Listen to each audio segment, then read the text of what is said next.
This is CNN Breaking News.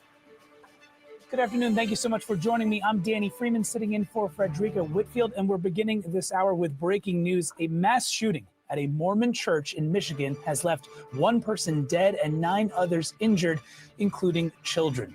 Police say the shooter rammed his truck through the front doors. At the same time, a large fire started at the church. Now, officials just gave a press conference a short time ago. Let's take a listen.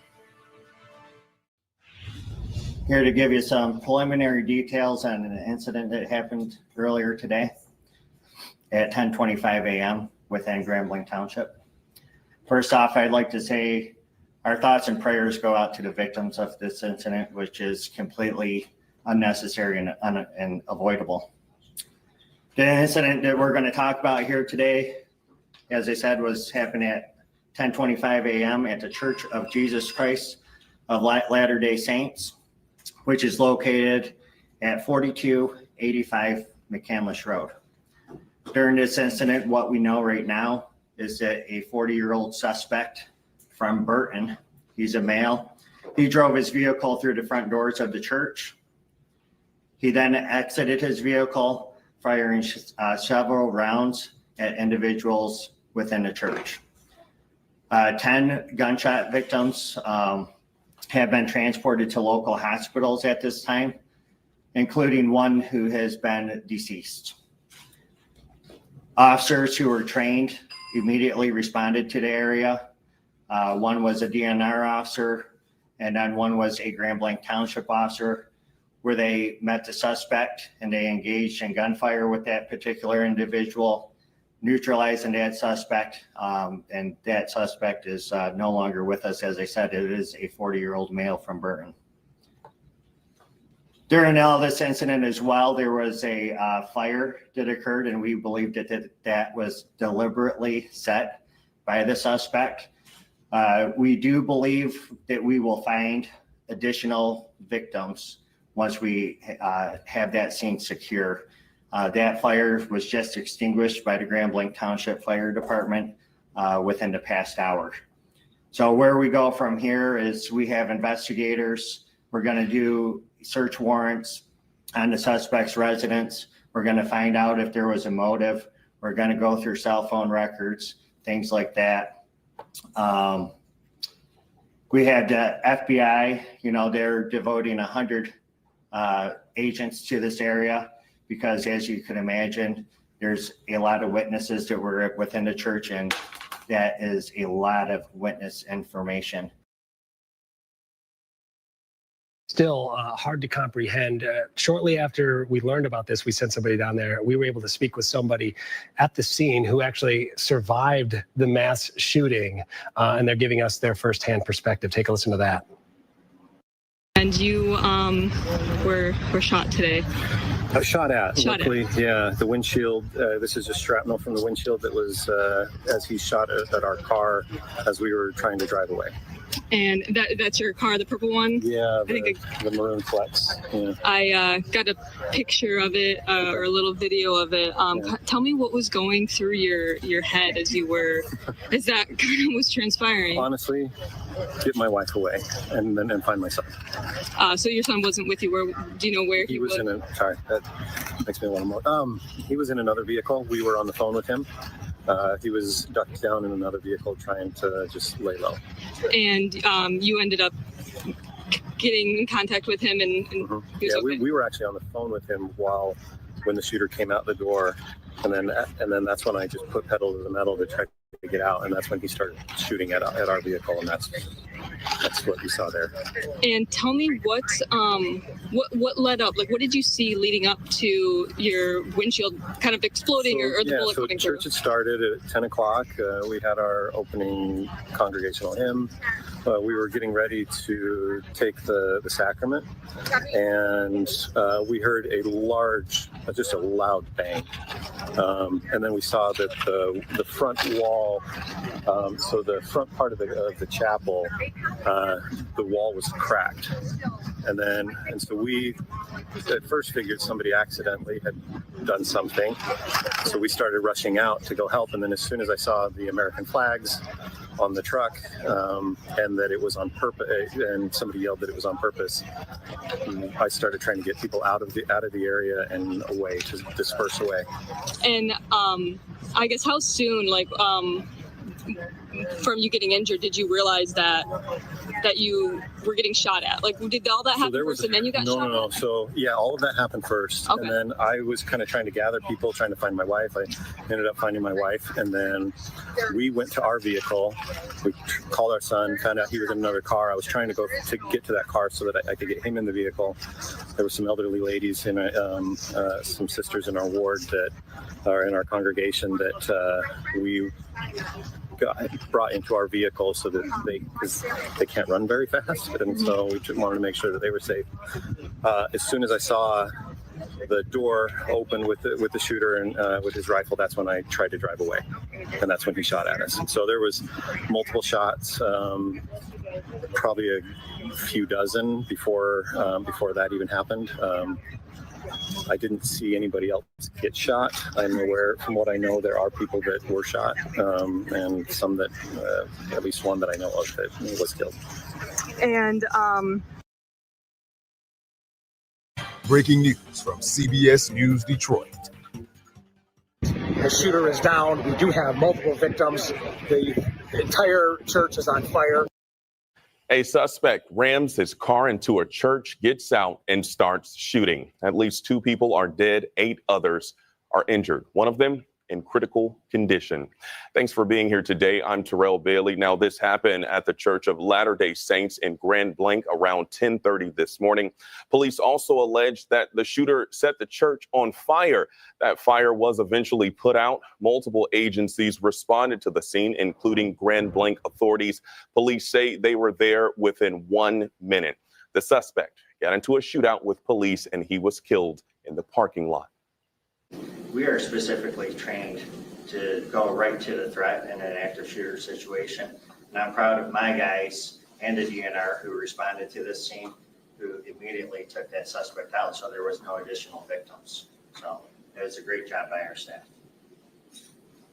So I understand it was a law enforcement officer that neutralized the suspect? Yes, there was 2 law enforcement officers involved. It has been a very busy day. We have team coverage this evening. Veronica Ortega is in a neighborhood believed to be where that gunman lived. And Julia Avant is live at the scene. Let's go ahead and start with Julia. So, Julia, you've been there for hours now. What have you learned? Well, Terrell, we can now reveal the name of that suspect. It is 40-year-old Thomas Jacob Sanford from Burton, Michigan. That was revealed during the press conference held by Grand Blanc Township Police Department today. Now, the police chief went on to mention that this response today would not be possible from first responders locally all the way to the around 100 FBI personnel sent to this area to continue to respond to what happened today. You can see many of those people are still here right now. You just mentioned how many people are still in the hospital, that one person that's critically injured. I can confirm right now, we just saw a hearse pass through this way that is blocked off. Now, when we first got here, we were still 100 feet back. We were just able to come closer to the scene maybe just a couple of hours ago, minutes before they had that press conference at 5 o'clock. Now, the police department is fully aware that the community is hurting right now. That's why they have set up multiple events throughout the week where people can receive help. So we're going to tell you when that is. Starting tomorrow from Tuesday at 8 a.m. to 8 p.m., there will be counseling available and other resources to anyone that may need to receive that. And that's going to be available at the Genesis Athletic Club. Now, Wednesday from Friday, the police department confirmed that the Grand Blanc Senior Center will also continue to be there for the community that is hurting right now. Now, Terrell, we're going to have more updates at 8 o'clock tonight. Hopefully, we'll get some more answers for you as we learn more about what happened at this church this morning. Julia, we know this community, like many others, when tragedies happen, they simply come together. We know a vigil is expected there in Grand Blanc later on this evening at 7 o'clock. We plan to attend that and have that live on CBS News Detroit at 11. But let's go ahead and bring in Veronica Ortega. So Veronica, it looks like you are in front of a very active scene, and that's a area where it's suspected that gunman lived. Terrell, Thomas Jacob Sanford lived only about 7 miles from the church. His home is behind those trees on East Atherton Road near South Center Road. You can see behind me, Michigan State Police, including the bomb squad unit, are still here investigating. They believe there are bomb-making materials inside his home. Now, they have been here since about noon today. MSP deployed a drone at one point and a robot to scope out the property, which we are told has multiple buildings. A little bit ago, an armored vehicle was brought in and they used it to enter the home. We still don't know if anything was found at this point. But I did speak to people who live in this neighborhood who couldn't believe what happened. You know, I really feel for the families. You know, even feel for the accused.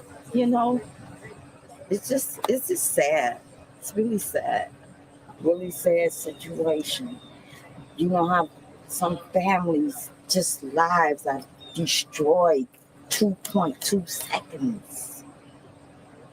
So. It is troubling. A mile from home, you know, and obviously, you know, it's getting closer for all of us, right, to home. It's getting a lot closer for all of us. So when it starts getting this close, you're not just looking at the TV screen and saying, oh my God, I feel bad for these people, or I feel bad what's going on. It's here now. And that's why I say, we got to do something.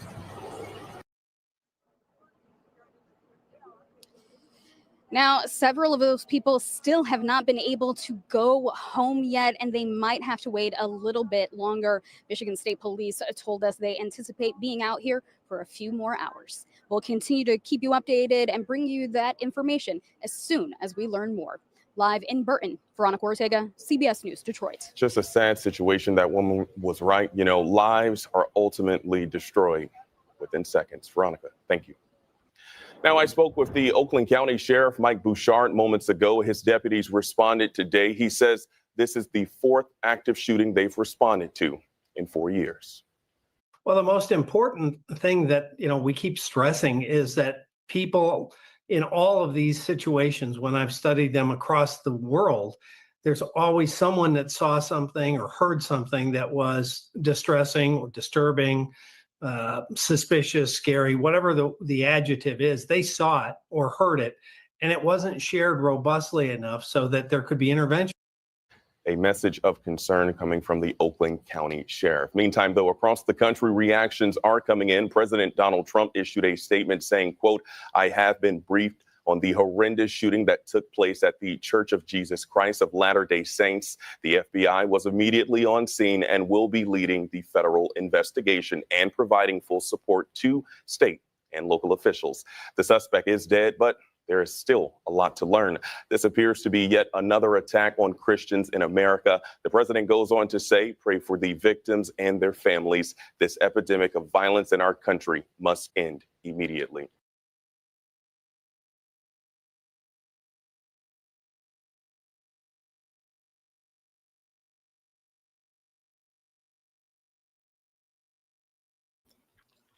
Man, we haven't even got the show started yet, and already the black demographic of the church is already making excuses, already trying to use what this white man did as a justification for their animalistic behavior within their own community. But these people are ignorant. They have low intelligence. Their moms probably smoked crack with them in the womb, because they would say, Brandon never talks about these people. What am I doing right now, dummy? What did I do with the white guy who killed Charlie Kirk? But this is what we do. These people have political opinions that align with the left side of the aisle. But instead of just being man or woman enough to say that, they try to make it about race. Oh, you're just attacking black people. This is a white guy who shot up a white church. Why are you trying to use that as some type of vehicle to make a point about black people? At the end of the day, this was a tragedy. These white people lost 2 people. These white folks in this church lost 2 people, and they're going to get all the resources and federal funding that they need to deal with this tragedy and turn the tragedy into a triumph as much as they can. You lose 50 people in a weekend in Chicago, in Detroit, in all these Jackson, Mississippi, and the politicians in your city block the federal funding. They get it. It never goes to you, the people who are the victims. They distribute it to illegal immigrants. How are you comparing what happens to you to what's going on with them? That's beyond me. But what we have is this man. He's a veteran. He served in Iraq. And he then shot up this Mormon church in LeBlanc, Michigan, a very small town out in Michigan. Now, I'm going to throw my hat in the ring early. And I'm going to say that this guy is a radicalized Democrat who was a veteran, who has been listening to all types of crazy rhetoric on the internet. He might even be somebody who's been radicalized along the lines of a certain religion that I'm not going to name here. But something about this situation just screams radicalized liberal. And a lot of people hear that the dude is a veteran and they say, oh, he must be a conservative. But what I'm telling you is a lot of these veterans, they are hardcore liberals. Just look at Afro Think Tank. He is a veteran. He served his country. He's a proud American. But yet he aligns with a group or a party that is anti-American. He hates Donald Trump, right? And he speaks out against Donald Trump and conservatives every chance he gets. Go over to his channel, Afro Think Tank. A lot of these veterans are liberals because they believe that Donald Trump, the conservatives, want to take away their benefits and all this stuff that they get for free, which they've earned by fighting for this country. So I don't want people to start with this crap. Oh, just because he was a veteran, oh, he was a conservative. Please. There are plenty of veterans who are radical liberals. There's plenty of veterans. Shut up, Afro Think Tank. You ain't no damn progressive. Well, a progressive is even worse than a liberal. Malcolm X warned us about the liberals and the progressives. You support nonsense.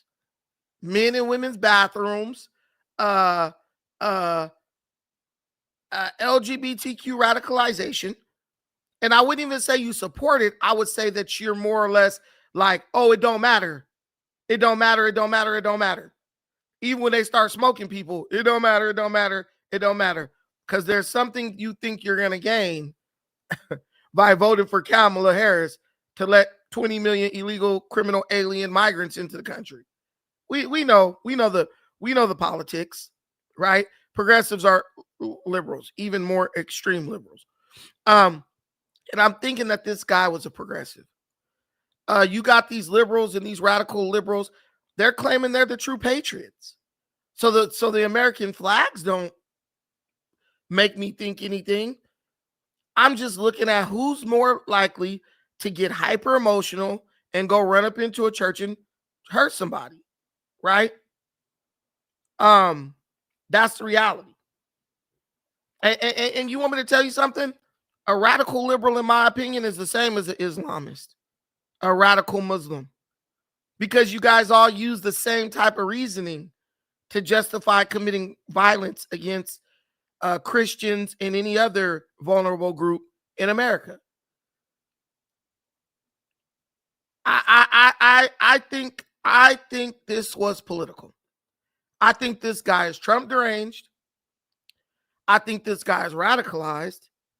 And we're probably going to find out that this guy has some type of weird love situation going on, and he had to aggress against the Mormons in an attempt to fight for his love. I mean, at this point, you know, you guys are like 5-0 when it comes to the weird stuff and the radicalized liberals doing violence against people. And we know you want to sweep that under the rug. We know you do. But we're not going to let you. We're not going to let you. On this channel, our hearts go out to the people who suffered and lost loved ones in this tragedy. One thing I'm going to tell you for sure is that even if the guy is a conservative, what we're not going to do is celebrate this violent act because he was on our side of the aisle, right? Morris, you don't even know if he was MAGA. You have no proof of that. You'll never come up to say, to show or provide any proof. This is not the Hood Booger podcast comments that you're used to being in, where you throw something out and everybody believes it because they're crack babies. I condemn this guy 100%, whether he was MAGA or not. Whether he was MAGA or not, because what he did was wrong. And that's something that these liberals are not man enough to say. Afro Think Tank, you are a progressive. Do you condemn the actions of the man who assassinated Charlie Kirk? Just type here in the comments. I condemn the actions of the man who assassinated Charlie Kirk. Write that in the comments, Afro Think Tank. Watch y'all. It'll never happen. It'll never happen. Because these people, they celebrate the violence. They wish they had what it took to do the violence themselves, but they don't. So they celebrate the criminals who commit violent acts against their fellow Americans. I'm never going to do that. I don't care if bro rolled up into a drag show and did it. I'm going to say straight up. I'm going to say straight up. I do not condone what that guy did. He's wrong. What he did was wrong. And it doesn't matter what his reasons were. What he did was wrong. Violence, mass violence, whether it's politically motivated or not, it's wrong. Going after innocent people is wrong. If someone did something to you, go after that person. And even then, I don't encourage you to do it. It's wrong. It's wrong when these white hillbillies down in the sticks of Michigan do it. And it's wrong when the hood boogers in Compton, LA, Long Beach, Inglewood, and Watts do it. It's wrong across the board. What I cannot stand is people who do like what Creep did. Try to justify black folks' ignorance and killing of each other by pointing the fingers at things that white folks did 200 and 300 years ago. It doesn't matter what they did 200 years ago. All that matters is what you're doing today, right now. There's a very famous motivational speaker, one of the greatest to ever do it, Les Brown. Les Brown said, the problem with arguing for your limitations is that if you win the argument, you get to keep them. And that's what we do best. That's what we do best as African American people. We argue in defense of our limitations and our ignorance and our degeneracy. And when we win the argument, which we really don't win, other people just get sick of us and walk off, we are left with those same limitations, degeneracy, ignorance, and skullduggery. One thing I didn't see anybody on those videos trying to justify what this guy did. I don't see anybody on those videos trying to justify what these guys did. I see a beautiful black queen saying, look, man, my heart goes out to not only the victims and their families. My heart also goes out to even the shooter.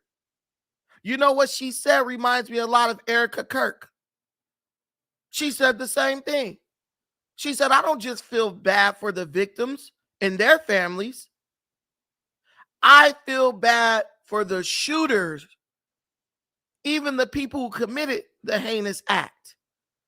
Because whatever was going on in that person's mind was 9 times out of 10 perpetuated by the propaganda spreading mainstream media that is currently radicalizing people in the name of progressivism, in the name of radical liberal ideology, in the name of protecting the people who profit off of the destruction of America and turning us against each other. Someone in the comments said, oh, this is what Bucci Bear wants. What do you mean? I want you to be able to raise your kid in a safe country. I want your kid to be able to walk to school every day without the threat of getting gunned down. And I don't care about the color of the person pulling the trigger. I don't care if he's white, black, blue, or green. I want his or her ass out of here. Death penalty. I don't care what color he is. But what I'm not going to do is try to justify the actions of my own by trying to point out what somebody else is doing. What we doing on the south side of Chicago is wrong. What this white man just did in LeBlanc, Michigan is wrong. Why can't we call wrong wrong? Why do we got to try to justify one while we condemn the other? Why do we have to justify one while we condemn the other or blame the other as the reason for the one? Come on, y'all. What do you really want out of your life? What do you really want out of this country? What do you want? Do you ever take a second and ask your kids, baby, what do you want out of this country? I wish some of y'all kids could sit up and watch y'all defend degenerate behavior. I wish some of y'all kids could sit up and watch y'all in these comments defend a gang member mowing down a bunch of people and then talking about free the big homie. I wish some of y'all kids could watch y'all. I wish that some of y'all kids could see y'all use what white folks do as a justification for black people killing each other. Because white people don't use what black people do as a justification for killing each other. Why are you mad at me for shooting up the church? The blacks do it on the other side of town. Morris, yes, Morris, your kids are doing great, but you sell the poison to other people's kids. You do what's best for your kid. You do what's best for your kid while getting on the internet and spreading a poisonous rhetoric to everybody else and their kids. We know how the Negro does. We know what we do. We know what we do. You go move right next door to the racists and the white supremacists. You talk about how racist they is. You move next to them in a nice, safe neighborhood, and then go vote to keep the police presence out of the black neighborhood that is riddled with crime and violence. We know how y'all do. And you're mad because I'm calling you out.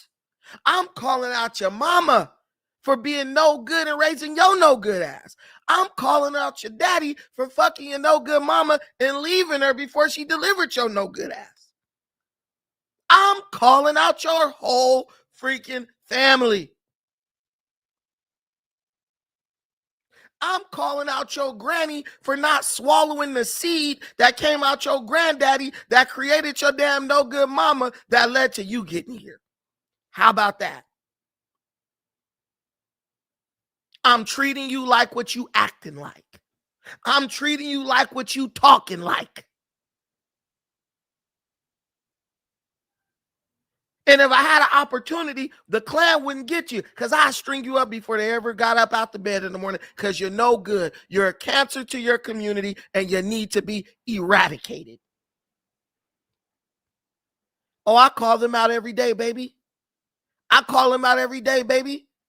I was just on No Jumper calling out the white folk every day while the Negro sat around and defended him and handed him black cards and y'all officially black now. What? What? The only black host on No Jumper who was willing to stand up and say the truth about the white man. Stop it. Stop it. I'm not being a shock jock. I'm being a truth jock. Name the other host who was standing up, calling it straight down the middle, balls and strikes for the facts and the truth. It was only me. And you know what the coons did? They said, oh, nah, we don't like him. Y'all need to get rid of him.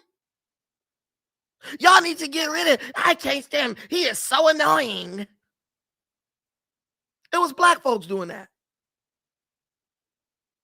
I think the Mexicans got a little bit of an unfair share of the blame because it was black people doing that. No, Brandon, you're making us mad because you sitting up debunking the ranting of a dope fiend.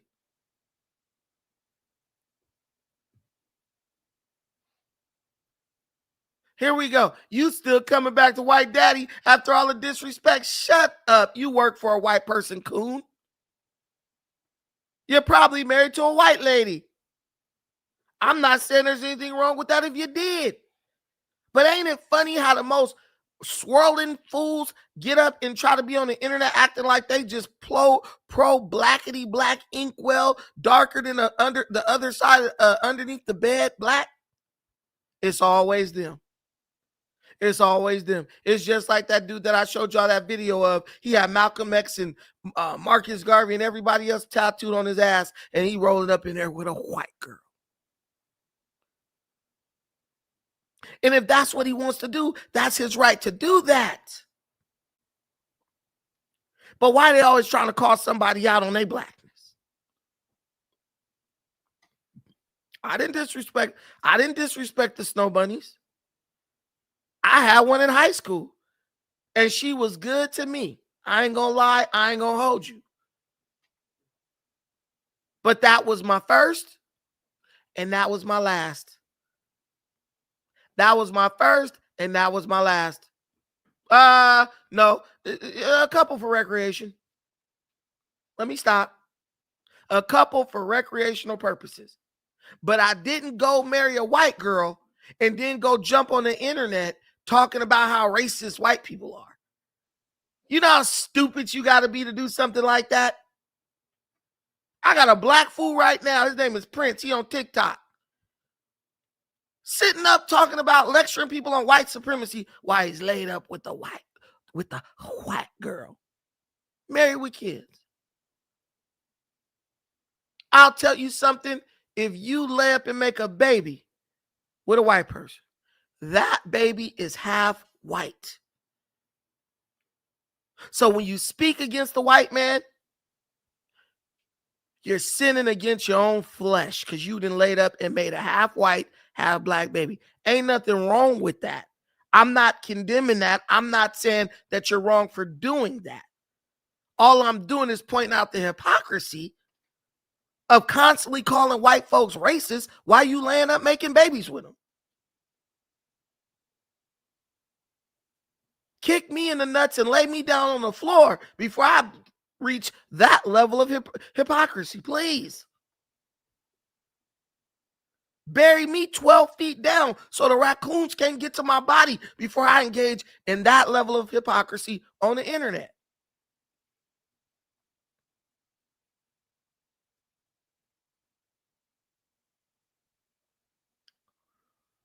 Maybe one of my mods blocked you, Clique 8700 Super. I don't know if they block, but I'm going to go in and unblock everybody because I always do that like every couple months. I unblock everybody. I'm all about second chances. But just don't be disrespecting. But this is all I'm saying. What the guy did in Michigan was wrong. You don't do that. Whatever your problem is, go seek help. What the dudes is doing on the south side of Chicago and in Inglewood, Watts, and Long Beach and all other places Negro ignorance take place, that is also wrong. Two things can be true. Two things can be true. But stop trying to justify one with the other and the other with the one. Make a choice so your kids can finally respect you for once in your no good life. Stop walking around with cognitive dissonance at the front of your brain, trying to rationalize and justify opposing opinions and ideas. It doesn't make any sense. It doesn't make any sense. But yet we do it every day. We do it every single day in our community. And I couldn't even tell you why. I couldn't even tell you why. But I know we do it. And you know I'm wrong for pointing it out. Brandon, why you always talking down on us? Well, why you always being down? Why you always doing down shit that keep you down there so you can be talked about? If you do something good, I'm going to talk about it. If you do something bad, I'm going to talk about that. Why not do good things? Why not do good things so we could talk about those things?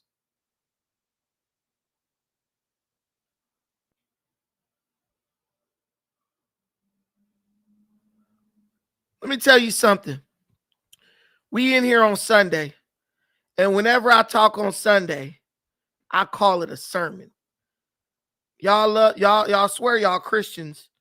You wasted your time sitting up in the church with your granny and your kinfolk. Because now you out here calling for all types of satanic mess. Supporting all types of satanic mess. You lost your way. You don't know who you are anymore. So you out here lost in the darkness. And it'd be one thing to be dark in the darkness looking for a light. But it's a whole nother thing when you don't give a damn about the light and you happy just dwelling in darkness. So if I can, if I may, if I might, let me shed a little light on you. Let me shed a little light on you. There's a scripture in the Bible. We gonna be Christians today because we lifting them up. We showing them some love. So we gonna come from the good book today. There's a scripture right here at Matthew, the 6th chapter, verse 24, right? And that's not the one I want to use first, actually. The one I want to use first is at Matthew 23. And this is a scripture that I've always looked to, and I think it's very relevant for today because it gives you the root cause of all this mess. It gives you the root cause of all this mess, and no one really wants to say it, but I know this is what it is. Whether you're talking about the transgenders, whether you're talking about the veterans, whether you're just talking about some black folks or just some jealous, evil-hearted white folk. You know what the root cause of all this is? It's jealousy. It's jealousy. A mentally ill person wants to be normal, and they're jealous of normal people. If they don't go seek help, they'll become jealous and envious of normal people to the point where they're willing to aggress against them. Someone who doesn't have much is jealous of a person who has an abundance. And if the right person comes along to perpetuate and stoke the fire of their jealousy, there's a good chance that they'll go out and aggress against that person who has more than them.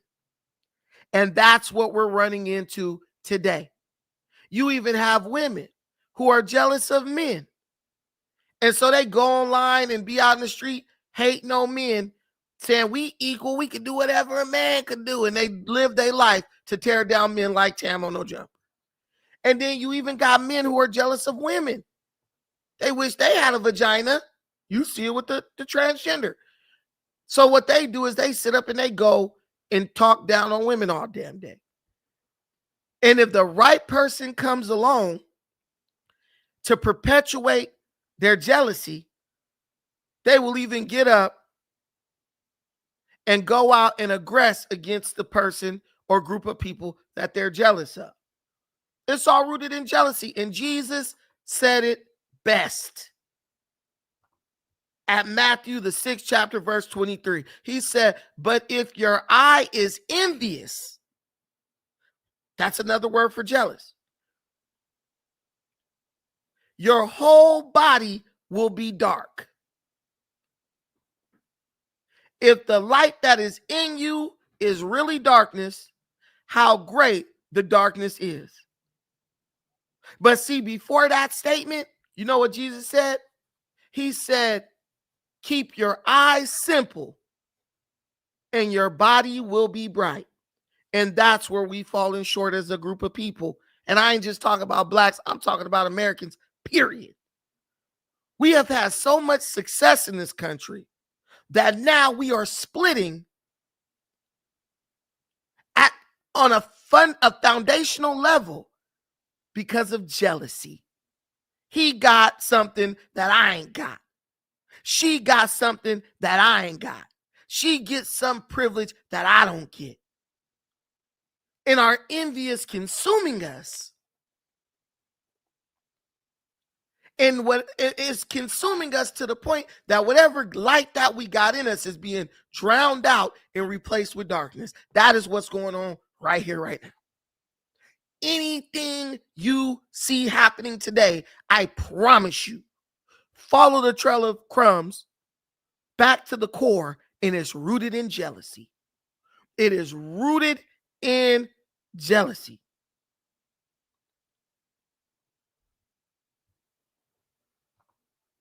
Jesus right here go, but see, jealousy is like a master, right?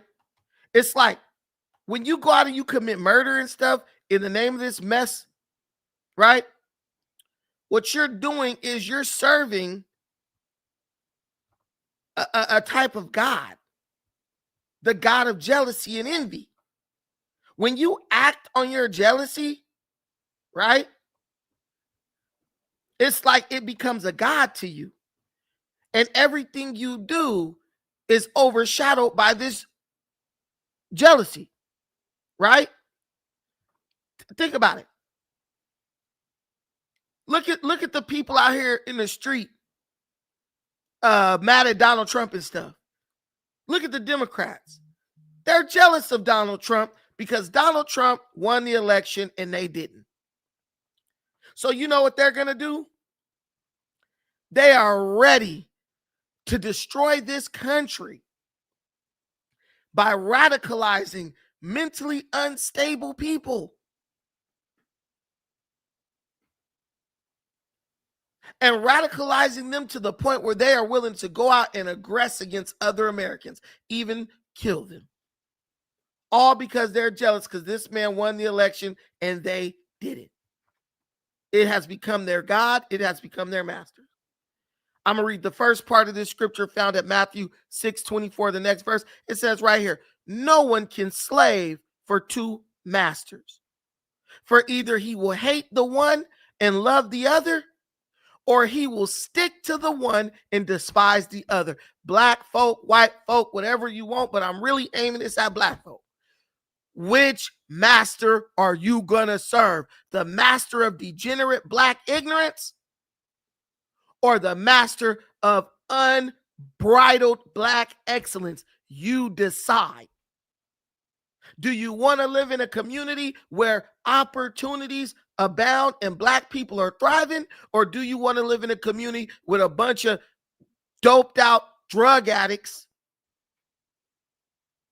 who also happen to be gang members, who whenever you ask them a real question, they don't know nothing, but it say something straight up ignorant. They'll defend the ignorance to the point of trying to kill you. Which one do you want? Which one do you want? You gotta listen. I'm gonna give you a prime example. This idiot just said my kids are in college doing well, but on the internet talking about somebody ducking face. Do you see what I'm talking about? This is ignorance. Your kids who probably never caught a fade in their life and wouldn't catch one if they could, or if one was presented to them, they're in college doing well, while they know good daddy is out here trying to talk about somebody catching a fade in the ghetto. This is what we do. And I keep telling you that the real problem in the black community, the real problem that made me move up out of that joint, is that it's not the gang members. I could deal with them. I sit at No Jumper and deal with their ignorance every day. No problem.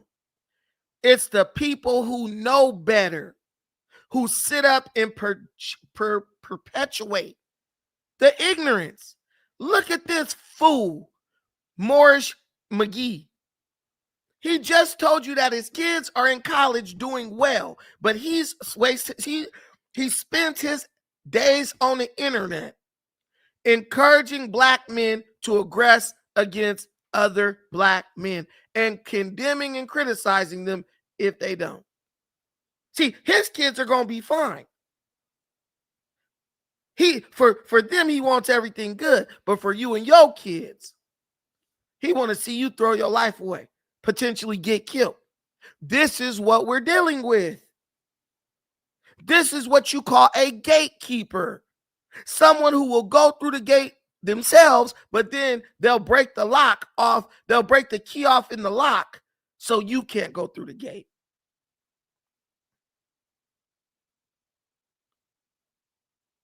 This is what they do. This is what they do.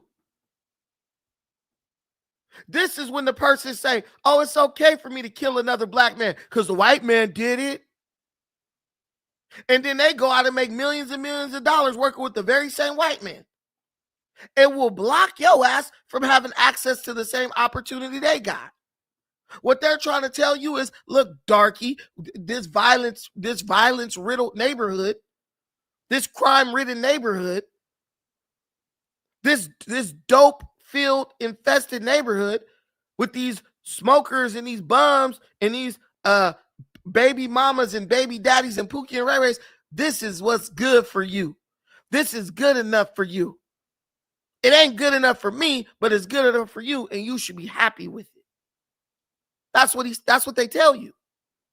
That's what they tell you. And I look at the response of these white folk after this church shooting in Michigan, and I say their response is so much different than the crap we be saying. Charlie Kirk got killed. Black folks was out here celebrating. They dancing. Hey, Charlie catching all this mess, right? They so happy.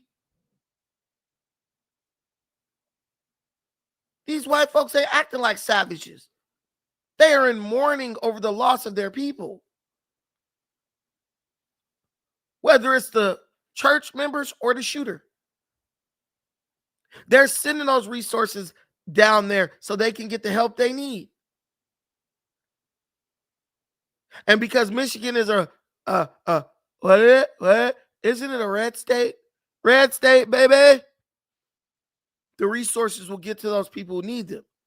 Not like when you go to a blue state, tragedy happens, resources get sent, and then the Democrat politicians go give those resources to illegal criminal alien migrants.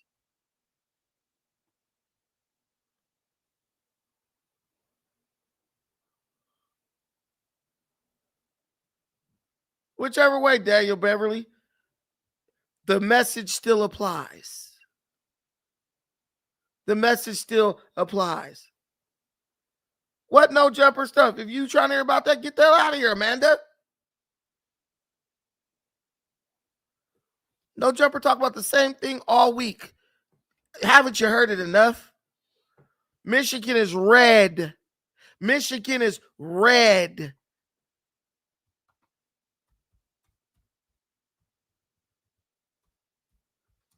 Am I wrong about that? I don't even remember. All I know is a landslide. Michigan is red, bro. Trump won Michigan. Trump won Michigan. It's red. But I bet you I'll tell you who was blue, that dude who shot up that church. Donald Trump won Michigan in a blowout. 15 electoral college votes. 15 electoral college votes. He actually flipped Michigan from the election in 2020 where he lost it.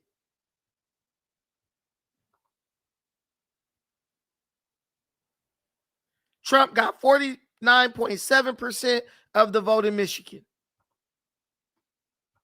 Kamala got 48%.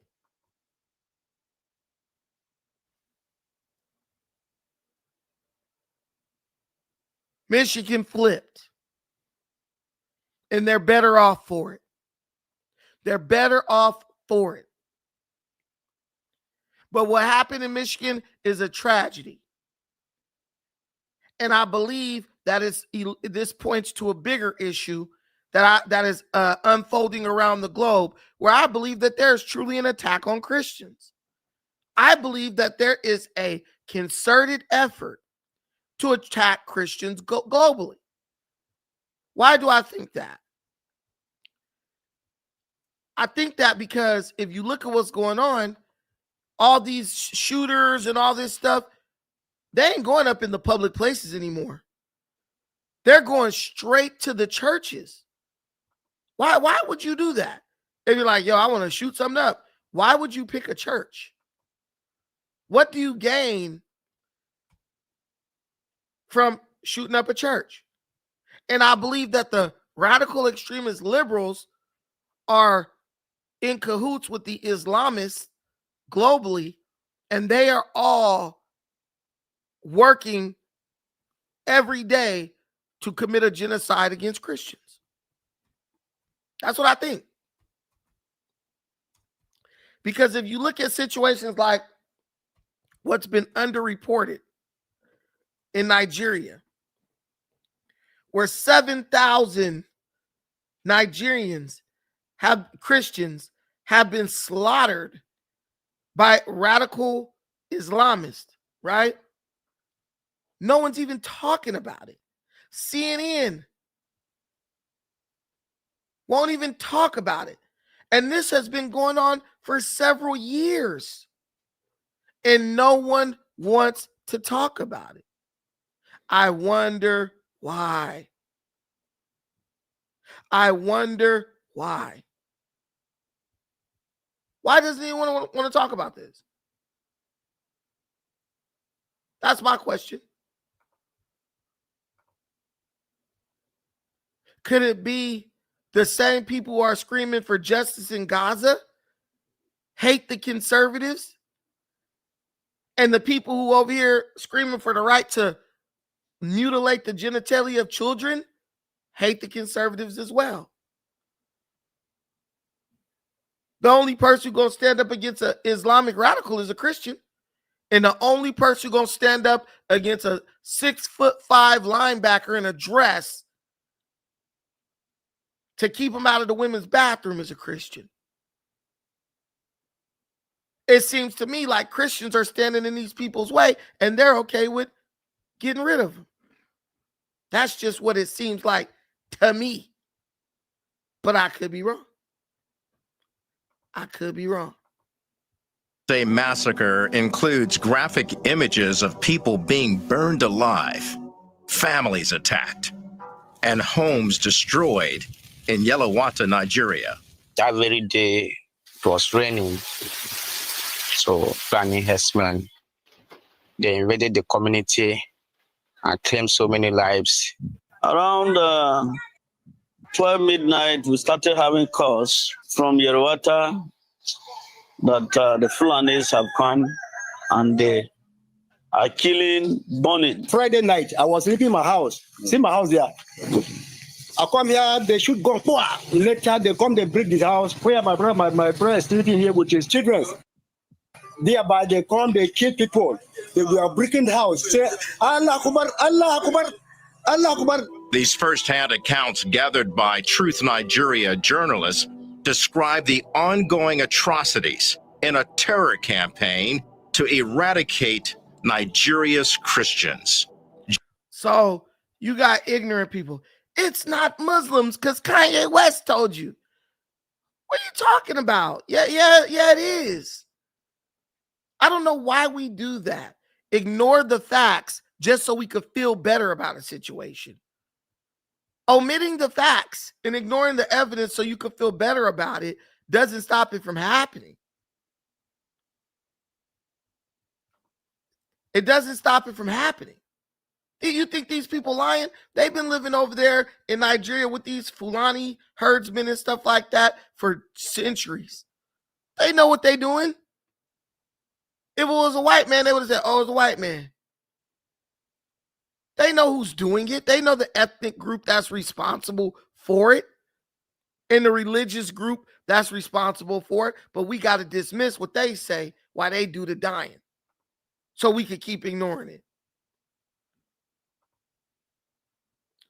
Judge Saul, who runs the country? Muslims. Filmmaker and missionary, the organizer of Equipping the Persecuted, highlighted this documentary as a way to sound the alarm. We need to fight this thing threefold. One, America as a government needs to get involved with a very little. I'm talking very little of our resources. If we just did the very little bit of push an aggressive foreign policy, throw some sanctions, whatever it takes, I think we can put a significant dent in this and put a stop to this. U.S. Representative Chris Smith of New Jersey, who has traveled to many. The president of Nigeria, Tinubu, is a Muslim. He ain't about to do nothing about this. If he was going to do something, he would have sent the military out there to get them out of there. He like, hey, I'm not going to encourage it, but I'm also not going to do much to stop it. That's why they're trying to appeal to the United States, one of the last Christian countries on earth, to come help them. That's why the Congo had to reach out to the United States, one of the last Christian countries on earth, to help them. Ain't it funny how these dudes sit up and talk all this mess about all these different religions, and then when they start slaughtering each other, they want to run back to the Christian nation of the United States of America to help them? Why is it always like that? That's my question. Why is it always like that? Dangerous areas in Nigeria has introduced a resolution in Congress to help stop attacks fueled by religious hatred. There has been an exponential increase in attacks on Christians and some Muslims, but Christians in particular. Protestants, evangelicals, Catholics, they're firebombing their churches. The Fulani are killing them with absolute impunity.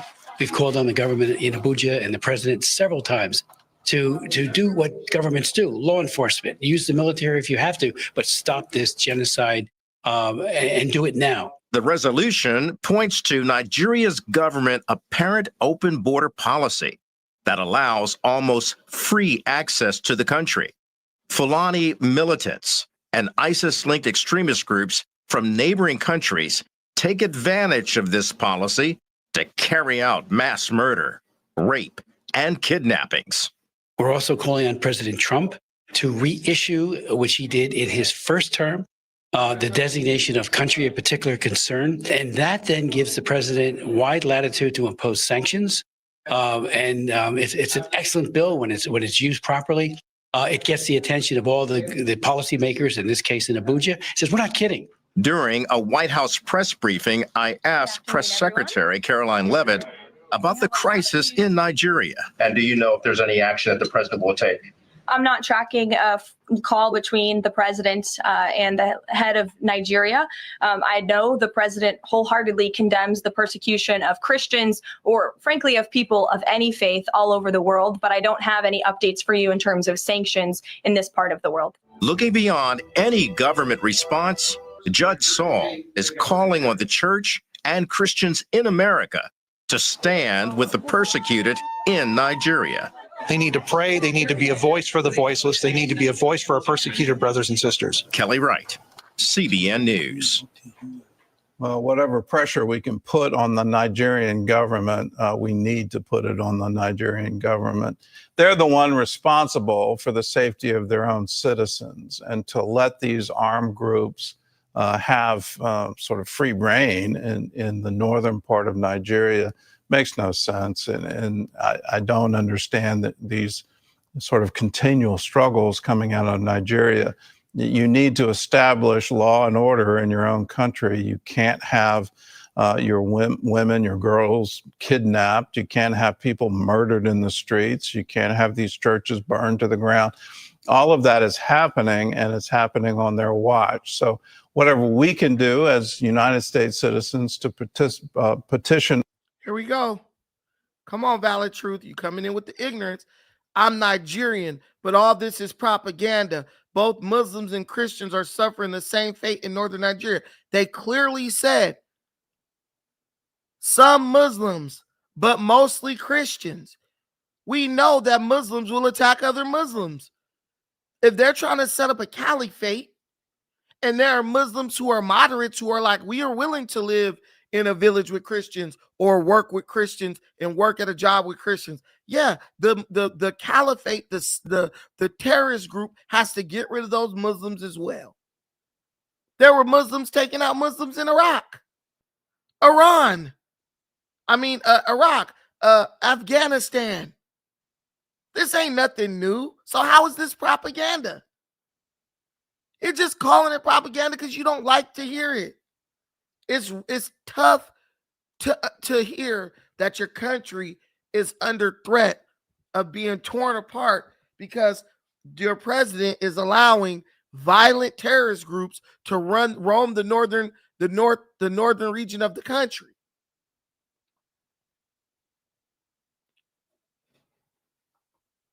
But don't just be dismissive of it.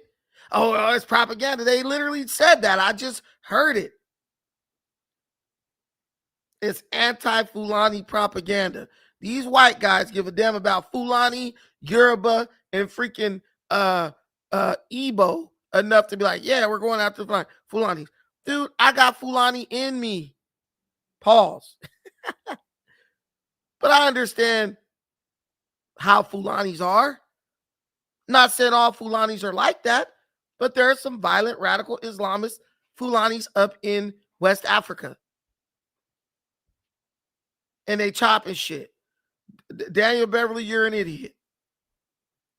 Black America definitely got these problems. It's called the GDs and the BDs and the Vice Lords.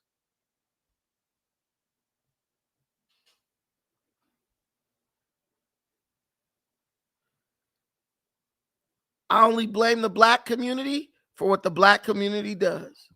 That hurts the black community. I don't blame the black community for nothing else that nobody else is doing.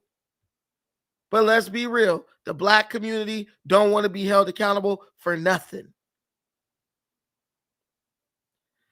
It don't matter. You could say that all day, Africulture. Oh, this propaganda spreads hate to all Fulanis. I don't think so. I don't think so. I think that's a lazy way to think about it. Because this crazy radicalized tranny lover killed Charlie Kirk, but I don't see conservatives going around stringing up trannies or stringing up the people who love them. You have to, if this only will stir up hate from ignorant people. But fortunately for us, the ignorant people is mostly on the other side. I haven't heard of one liberal being touched since the death of Charlie Kirk. Conservative people ain't went out and burnt down the damn city over Charlie Kirk's death. And I don't think good, God-fearing Nigerians are going to go string up Fulanis because some Fulanis in the countryside are doing some things that they ain't got no business doing.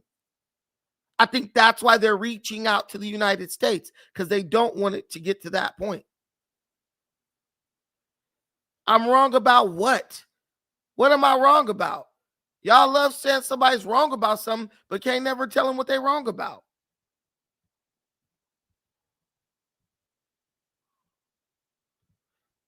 I defended MAGA for sending bomb threats to HBCUs. When did I do that? You defend liberals for shooting Charlie Kirk and shooting up preschools and churches.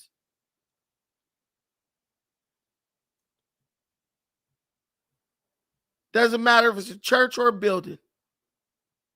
Mormon is a religion. So if it's a Mormon building, that means it's a religious building. Thank you, CS, smart guy. Mormon is a religion, not a race. So if it's a Mormon building, that means it's a religious institution.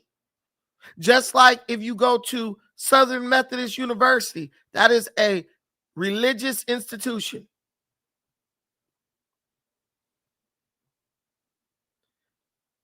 And if I was a Fed, what would you do about it? Nothing.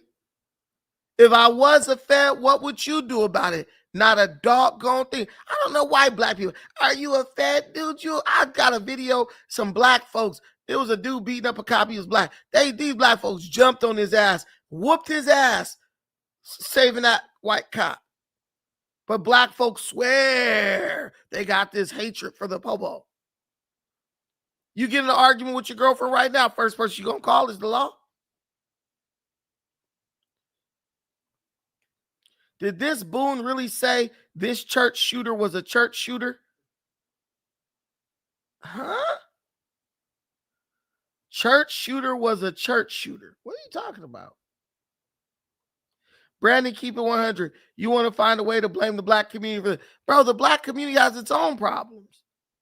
I don't know why black folks keep trying to insert themselves in stuff that they ain't got no business in. Oh, they try to blame the black people for killing Charlie Kirk. No, they didn't, because they know black folks too cowardly to commit a political assassination at this point. Maybe back in the day of the Panthers. These Negroes right now, well, listen, bro. You could give a black man a gun and $1 million and be like, we want you to go kill this political official. He will go outside and kill 5 people who look just like him, who he grew up knowing his whole life, just so he could get put in jail before he actually got to go pull the trigger on a political figure. Black folks ain't doing that. It's like Lavelle Crawford said, that ain't us.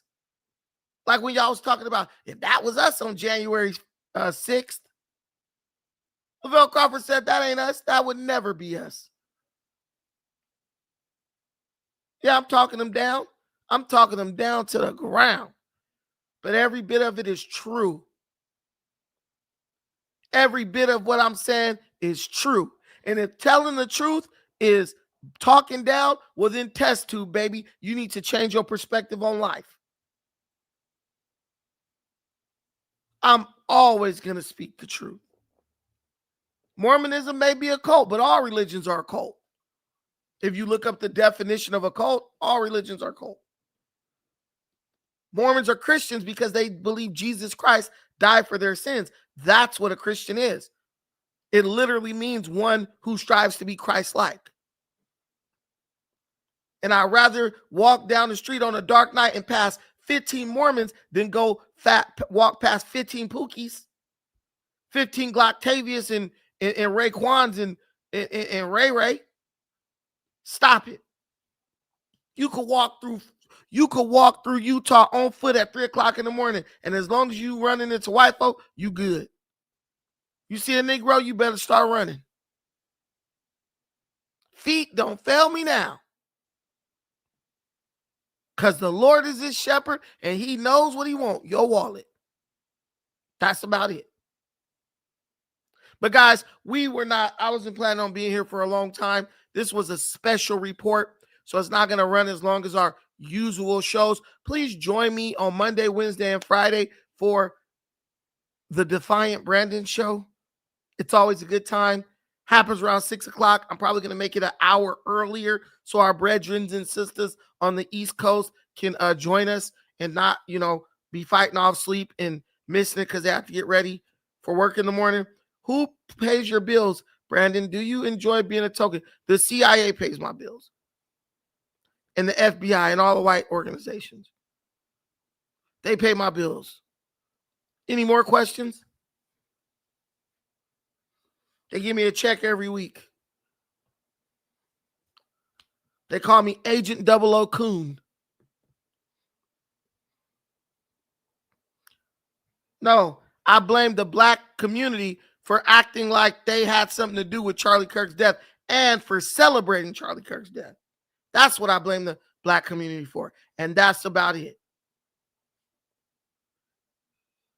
Conservatives were violent online. How can you be violent online? How can you be? See, this is why I don't entertain these fools no more. Justify why conservatives were violent online. Soon as you justify why liberals were violent in real life. If a conservative say, I'm going to kick your ass online, these fools are trying to make it equal to a liberal going out, getting a rifle and blowing somebody's head off. They were inciting violence after his death. Okay, when did the violence occur? Can any of you tell me, Mozart Lumumba, can any of you tell me what act of violence did conservatives commit in response to Charlie Kirk's death? I'll wait. I will wait. Tell me. Do do do do do do do do do do do do do do do. Exactly. They can never tell you. Oh, they were inciting, but it didn't happen. But look at what they're doing in the UK. See what I'm saying? Guys, I want all of you who are watching this to take note. Take note. These guys can never tell you or show you where the right side is doing what they're doing. This man cared more about somebody online saying they're going to give it violence than his own side of the aisle picking up a rifle, going to a college, and blowing Charlie Kirk's head off with a gun. See what I'm talking about? They do violence, and that's justified. Conservatives talk about violence, and that's the worst, most egregious thing on earth. Listen, this is what I'm telling y'all.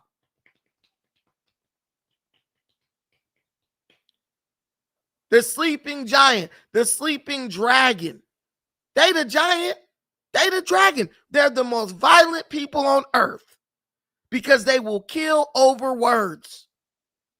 They will kill over words. Most conservatives have something to lose.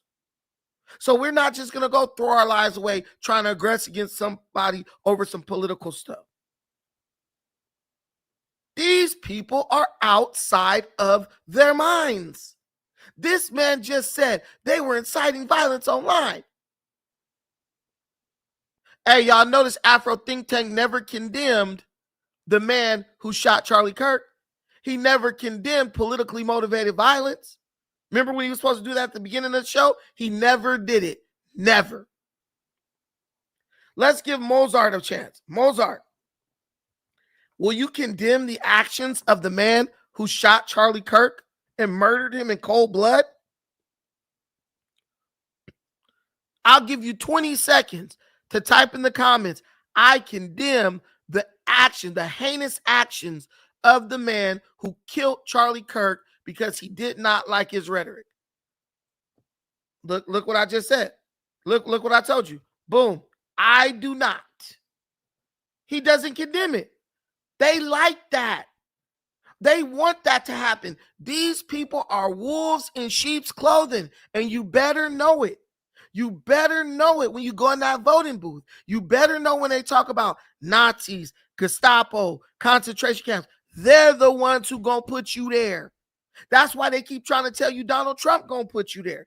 They're the ones who get hurt by words. They're the ones who don't want freedom of speech. They're the ones who don't want you to be, they want to kill you if you say something they don't agree with, or if you don't agree with them on every single thing that they say.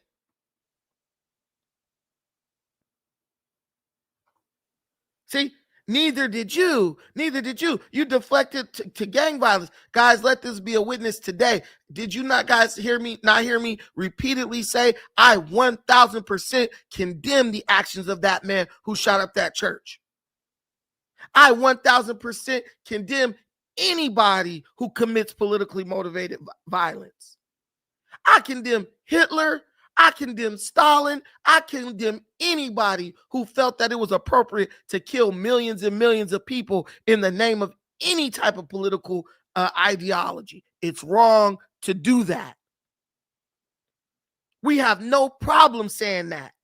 They're the ones who won't say they are against violence because they are the ones who are going to go commit violence. And you know what I'm going to tell you what's crazy? 99% of them going to do it, but guess what? They not even going to know the facts about what they doing it for. These fools burned down a bunch of cities for George Floyd. Listen, bro, a bunch of people who wouldn't even give George Floyd $1 if he came up begging, went and burned down cities in the name of George Floyd. They didn't burn it down for George Floyd. They burned it down as an intimidation tactic against conservatives in an attempt to scare conservatives from showing up to the voting booth. And it didn't work. And it didn't work. That's what this is all about. This is all political intimidation. They do violence to one, hoping that it scares the other from showing up to vote against them in these primaries, midterms, and all this stuff. And I'm going to tell you one more time, it's not going to work. It's not going to work. See, they've been playing this shell game for like 10 years. And it was working for a little while.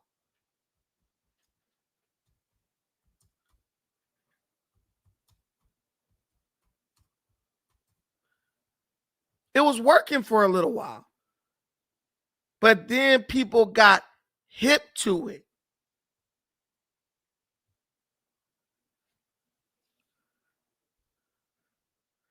People got hip to it.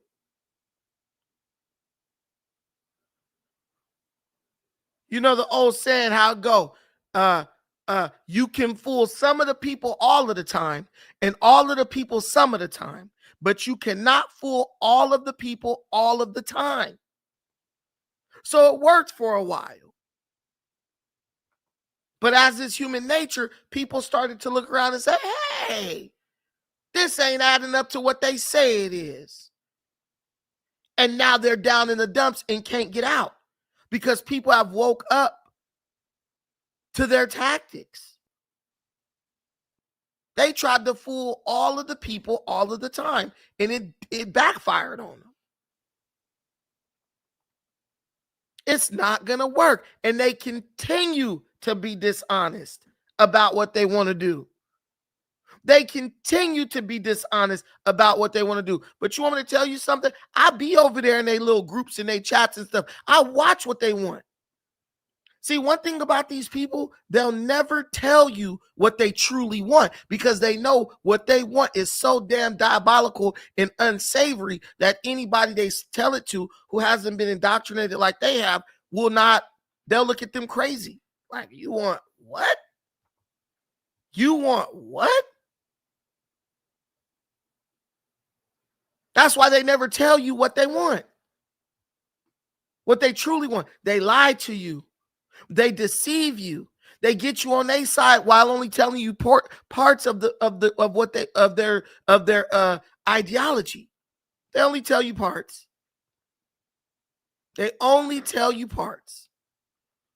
Because they know if they told you what they really out here going after and what they really want, you will look at them like they were crazy, because they are. You will look at them like they're crazy, because that's exactly what they are, out of their darn gone minds. Go ahead. Go ahead. Ask them. Hey, what do you guys really want? They'll never tell you.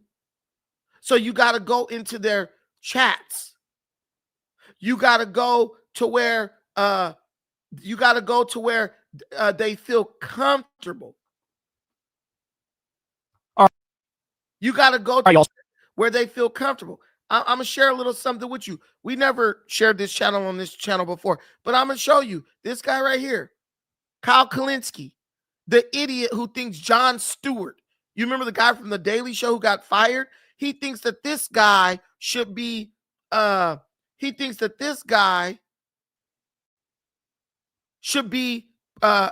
Stewart should be president. A dummy, an absolute idiot. A damn comedian. These people want to elect movie stars and comedians to the leadership of this country. That's basically what these radical liberals who call themselves progressives, this is basically what they want. They want to elect comedians and actors and actresses to the presidency. These are the type of people who vote for somebody because George Clooney voted for him, because Beyonce was on stage with him. Just dummies. Absolute dummies. And they want the keys to this country so they could destroy it because their favorite actor thinks that this person is the best. Let's listen to this guy for a minute and look how crazy he's. This guy wants AOC to run for president. The worst of the worst. A lady, look, let me tell you how, let me say this first. This is what's going to make it all clear to you. Okay? Let's look at AOC. Has AOC ever voted against Democrats in Congress, right? Now, these people want you to believe, right, that the new progressive Democrats, they're different from the old moderate Democrats, right? That's what they want you to believe, right? They want you to think that the people like AOC and these wild people, they want you to think that these people are different. They want you to think that, oh, this is not the same as the moderate Democrats. They're different and they're going to do things different. But the reality is, right? The reality is these so-called progressive Democrats who are in Congress or the Senate, the House or the Senate, they are the same as the old farts who are the moderates. They never vote against them. So when you listen to someone like Kyle Kalinske, understand that this idiot is really just telling you to vote for more of the same. Because while the person whose name he's screaming is a different name, they vote the same as the old farts that he says he's against. Look at this.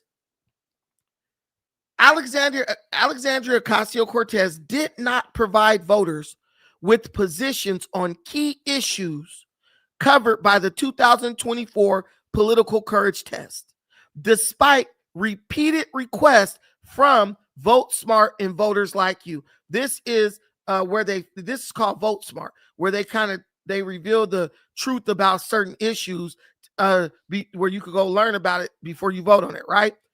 This woman will say one thing, talk all this mess about we gotta go against the status quo, we need to be progressive, we need a revolution, all this mess. And then when it comes time for her to vote in Congress, she votes 99.9%. It might even be 100%, in line with the old farts that she tells you she's going to replace. She's not different. It's just a different face that's going to do the same thing because her goal is power. And she understands that if she breaks from the base Democrat base, she loses the funding that comes with being in good standing with the Democrat regime, with the Democrat party, right? The Chuck Schumers and the Chuck Schumers and the Nancy Pelosi's and the Gavin Newsoms. There's a whole big old pile of money that you get access to that you get access to if you roll with the big dogs, the old farts. And she's not going to separate herself from that. So we're going to listen to Kyle Kalinske, right? And we're going to listen to him tell you how Andrea Ocasio-Cortez will be different and she'll be better.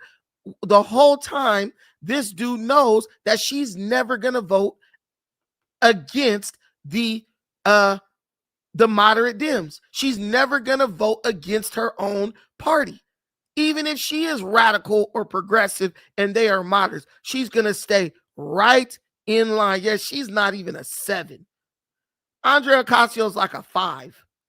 No but, no nothing. She's horrible. Stop it. These dudes. Now let's listen to him lie to you. Oh, she's going to be different. Come on, Kyle. Give us the lies. Also, on CNN, Harry Enton decided to do a segment here about AOC 2028 and what that could potentially look like. And he's got a surprising takeaway, and this is not something you would have heard 2 years ago, 3 years ago, 4 years ago.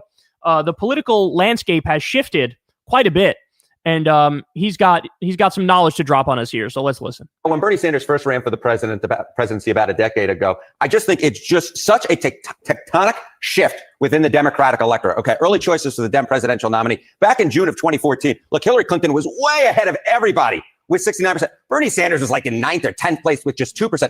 That's so crazy that in June 2014, Bernie was at 2% and Hillary was at 69%. God damn, Bernie was at 2%. And I believe he wound up getting, I forget the exact number. It was either like 43% or 45% or 47%. But he ended up with like roughly that percentage of the vote. That's crazy, bro. That's a surge from fucking nowhere. Look at where we are right now in September of 2025. Look how much closer AOC is to the top now than Bernie Sanders was back a decade ago. She's at 12%, so she has 6 times his amount of support. But more than that, look how much closer she is to the leader. Gavin Newsom leads the field right now, but just with 21%. She is within 10 points of Gavin Newsom. I never thought I would have seen the day when someone as liberal as Alexandria Ocasio-Cortez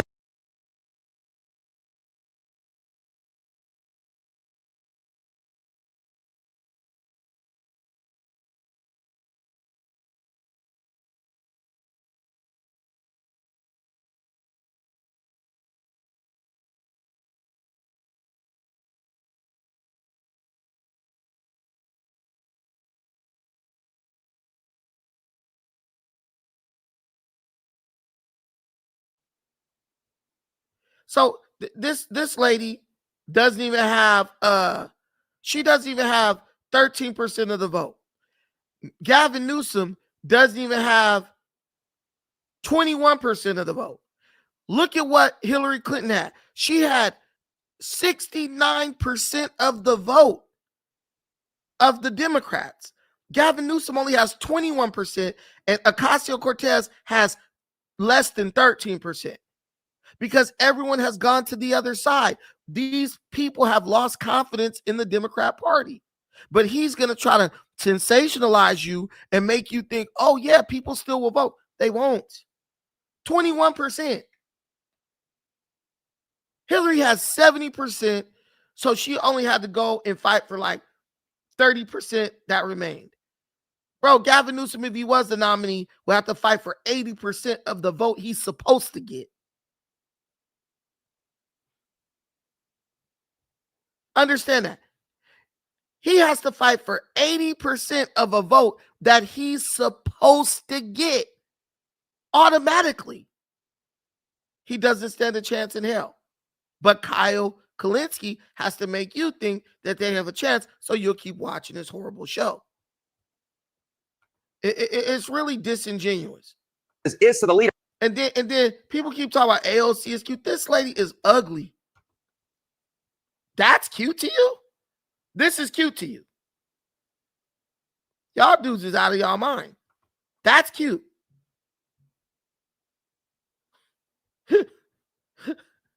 Y'all crazy as hell. This lady looks whooped.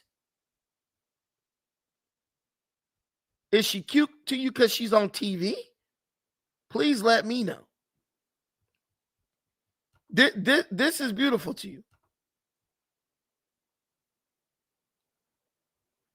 What? I must got some really high standards. That's cute. All right. To each his own. We go for anything.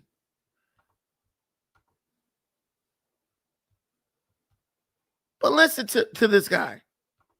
She's 9 points back as opposed to what? 67 points. How CNN at this late date still doesn't even understand that. How CNN at this late. Sanders was a decade ago at this point.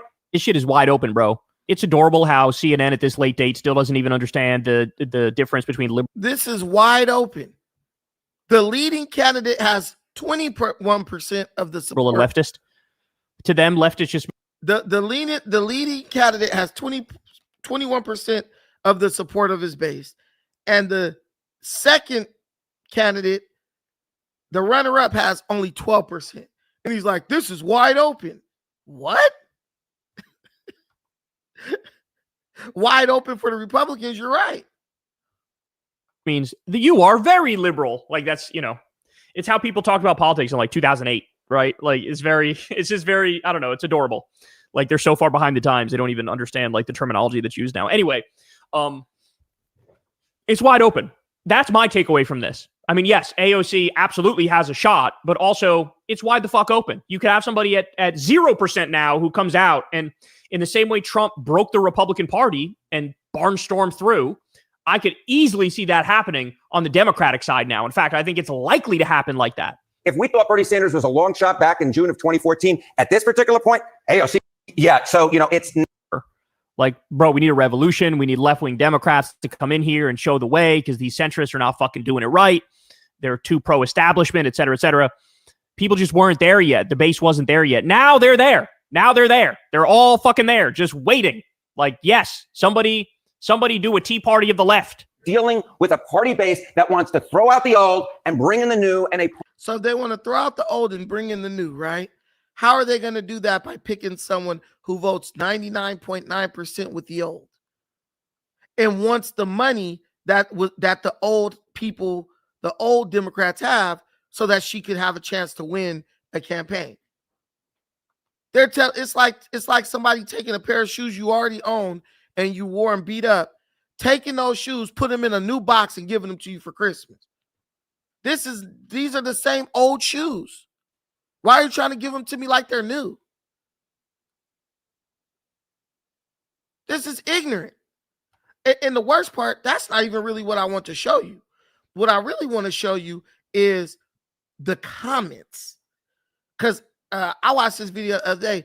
Let's look at the comment, bro. The comments are scary, to say the least. The comments are scary, to say the least. Look at this. Look at this. I'd vote for her, but wait, hold on, let me see. Okay, here we go. I'd vote for her, but we really need to get Chuck Schumer replaced. If AOC decides to run against Schumer, which she should, you can count on AIPAC, Wall Street, medical insurance companies, the military industrial complex, etc., all throwing a record amount of money to support Schumer. After he left The Daily Show, Jon Stewart became an activist and an advocate for the 9/11 first responders, fighting for years to get Congress to pass a bill to get the first responders medical coverage for the ailments they develop from toxic conditions. Why didn't Joe Biden just put that in? That's my question. Jon Stewart not wanting to be president, that's what makes him the perfect president. Guys, understand that this is a comedian that they're talking about. This is a comedian they're talking about. This is their best thing. We need to put this comedian in the White House.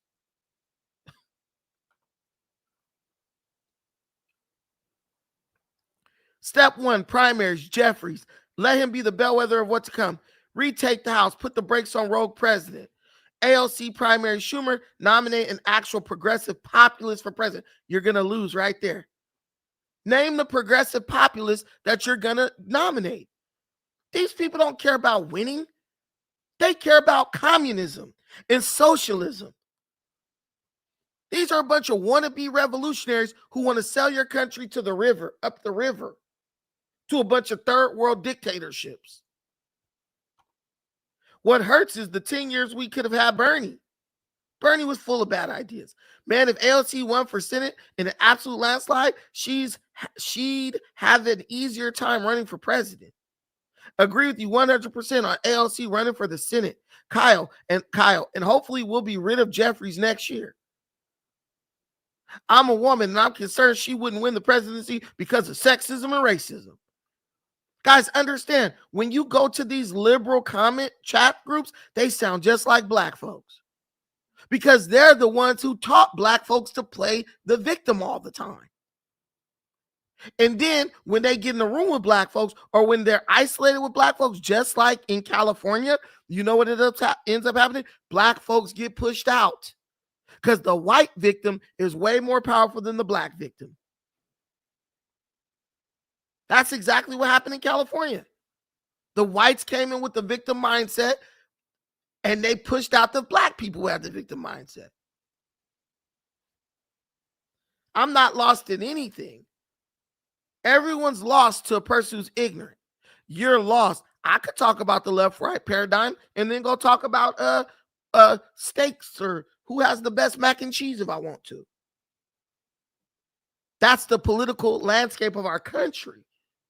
I'm an independent. I'm in the Tea Party. I'm in a which one of those people won the presidency? You know who's gonna win the presidency next year? In 2028. You know who's gonna win the presidency? Or 2028. You know who's gonna win the presidency? A Democrat or a Republican. You know who's gonna win the presidency in 2032? A Democrat or a Republican. You know who's going to win the presidency in 2036? A Democrat or a Republican. You know who's going to win the presidency in 2040? A Democrat or a Republican. 2044, a Democrat or a Republican. 2050, a Democrat or a Republican. I'm just stuck in the paradigm of reality. The folks at the top have you. And who has you, dummy? You just don't like what I'm saying because you don't like the truth. But I'm still going to give it to you. Yeah, you're proving my point. You're proving my point. There have been people saying what you said since 1901. And guess what's going on? Still Democrats and Republicans winning everything. So you better pick which side most fits what you want, and that's who you better vote for. I don't take any of these other American political parties serious because they're not serious. Oh, yeah, you know these are just idiots. These are just lefty idiots. Come on, let's be real. But guys, I'm gonna get out of here. It's late. I got some things to do. Thank you so much for watching this. I appreciate everything you do for this channel. Until the next time, take care of yourselves. But most importantly, please take care of each other. Pick up a damn book, man. Read. Pick up the dictionary so you won't be sitting up not knowing the meaning of words. If you can't do it for you, do it for your kids, man. This is to expand the mind, not to bully you or punch down on you. It's to expand your thinking. But it can only work if you y'all trying to come up. Y'all don't want to come up on here. Come on, stop lying. I'm not running from anything. I'll take 5 minutes to let you guys up here.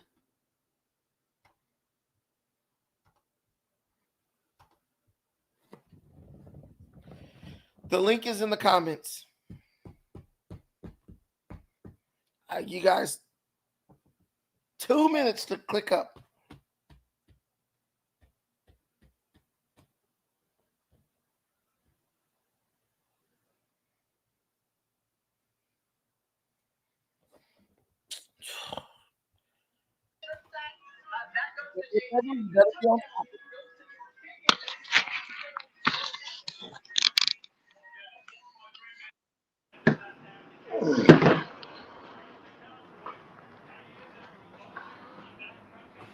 Daniel Beverly, you better be on topic. What's up? Yeah, I'm on topic. I'm talking about those 7,000 murders over there. I mean, I don't understand how these people have time to focus on Chicago and Baltimore. It's I don't amazing think to me. anyone. I don't think anyone in Nigeria is talking about Chicago or Baltimore. Always, they always No, they're talk not. about No, they're us not. having a lot of baby mamas and You're talking about people who Nigerians who live here. Nobody in Nigeria gives a damn about Chicago or Baltimore. But they should be focused.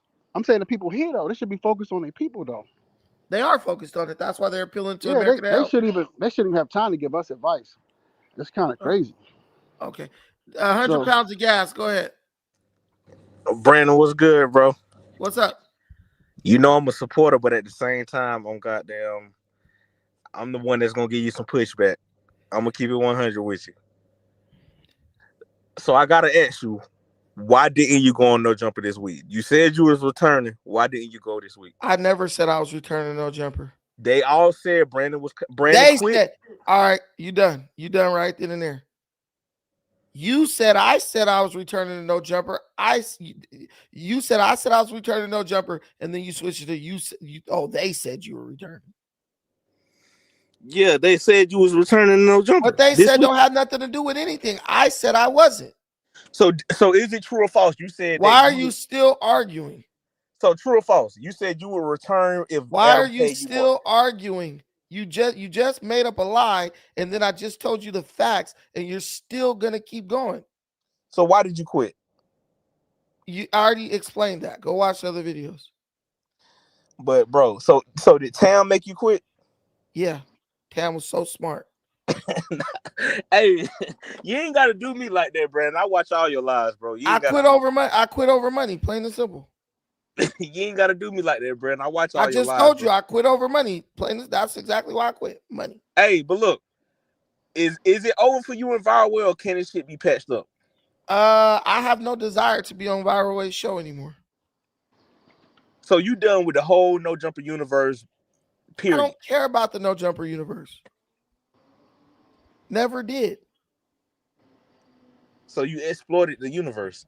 I didn't exploit anything. The No Jumper universe is full of a bunch of cowardly, fake, hypocritical thugs and a bunch of idiots who want to be like them and think that they're cool. Hey, Brandon. What Daniel Beverly? Can we address these white thugs, these shooters? You could address them if you want to. I mean, it seems to be an epidemic. I mean, we knew exactly what that shooter was when you first heard about it, didn't you? Look at the city that he was in. So why don't you address this degenerate culture? I did. You keep trying to say it's liberal. Wait. You did, Brandon, but you started off with addressing black people first. Come on. You weren't here when I started off. So how do you know? I was from the beginning of the stream. You started. I didn't even say nothing about black folks. I talked about white folks. I talked about it was a tragedy. It's wrong to do this. It doesn't matter what color you are. It's wrong to take a life for whatever reason. You need to go seek help. Didn't even bring up race. No, you ended up in Chicago. No matter Chicago, where you start, he started off with Chicago. Chicago and Detroit. He started off with Chicago and Detroit. You guys start talking about Brandon is going to put, you guys start saying Brandon's going to put this on Chicago and Detroit. I said, listen, what this guy did doesn't justify the killing and mess that goes on in Chicago and Detroit. It's all wrong, no matter who's doing it. We understand that, but why does that always get pulled into? I don't care what happens. Why They not? always go back to that. Why not? We have our own issues that get addressed, but you don't address everybody. Everybody talks white people issues. Somebody will have 7,000 murders in their homeland and talk about Chicago, and we discussed that. And we Brandon, discussed hold on, Brandon. I'm gonna ask you a real question. Do you feel more comfortable around black people or white people? Simple question. I feel more comfortable around white people. Why? Bingo. Hold on. Before you answer that question, are you around more black people or white people? Well, I live in the house with all black people, so black people. But period, your friends, your community, your workspace, just your whole life. Most of my friends are black. What about your workspace? My workspace, I don't be around nobody at work. Who do you work more with, black or white? I work more with black people. So you feel more comfortable around black people? I feel fine around black people. So why? Why are you capping like this, bro? I'm not capping. Okay, let me ask you a question. And we're gonna see what type of man you are. You're walking down the street late night in Chicago. Oh my God. Let him talk. Let him talk. As you're walking down the street, 5 black dudes wearing skinny pants and hoodies hit the corner. Another night, you're walking down the same street, 5 white boys hit the corner wearing skinny pants and hoodies. Which group do you think is most likely to commit crime against you? The white group in the hoodies and the skinny pants, or the black group in the hoodies and the skinny pants? All right, I'm gonna keep it 100 with you. You talking to somebody that goes to Chicago every year for my birthday? I'm asking you a very simple question. I get what you're saying, and I'm gonna ask you a question. I just want a very simple answer. I don't want a question for a question. I want a very concise answer. All right, I'm gonna ask you a question. If I see 5 YNs in Chicago, I'm going to be on alert. I'm not. Look, I'm gonna keep it. But what if you see 5 white boys in skinny pants, same age group? Still gonna be on alert.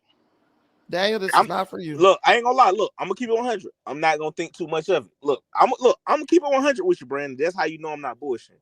I'm gonna keep it 100 with you. If I see 5 YNs, I'm gonna be on alert. If I see 5 YWs, I'm not gonna think too much of it.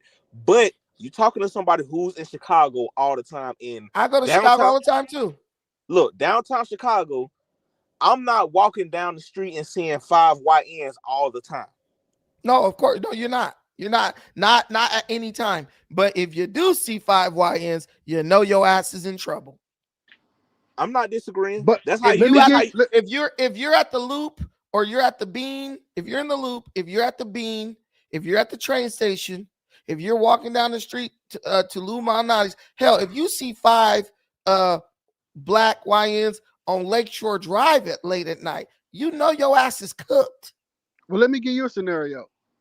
Hold on. We're not done. Hold on. What the point is, I agree. Look, I agree with you, Brandon. That's how you know I'm not coming on here just to go at you.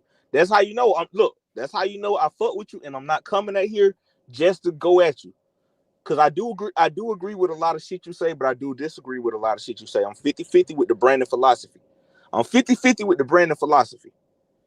Keeping it 100. But you be making these extreme scenarios of 5 YNs. Brandon, you got to be in a certain area to always run up on 5 YNs. True or false? But why is it like that? Let me tell you this.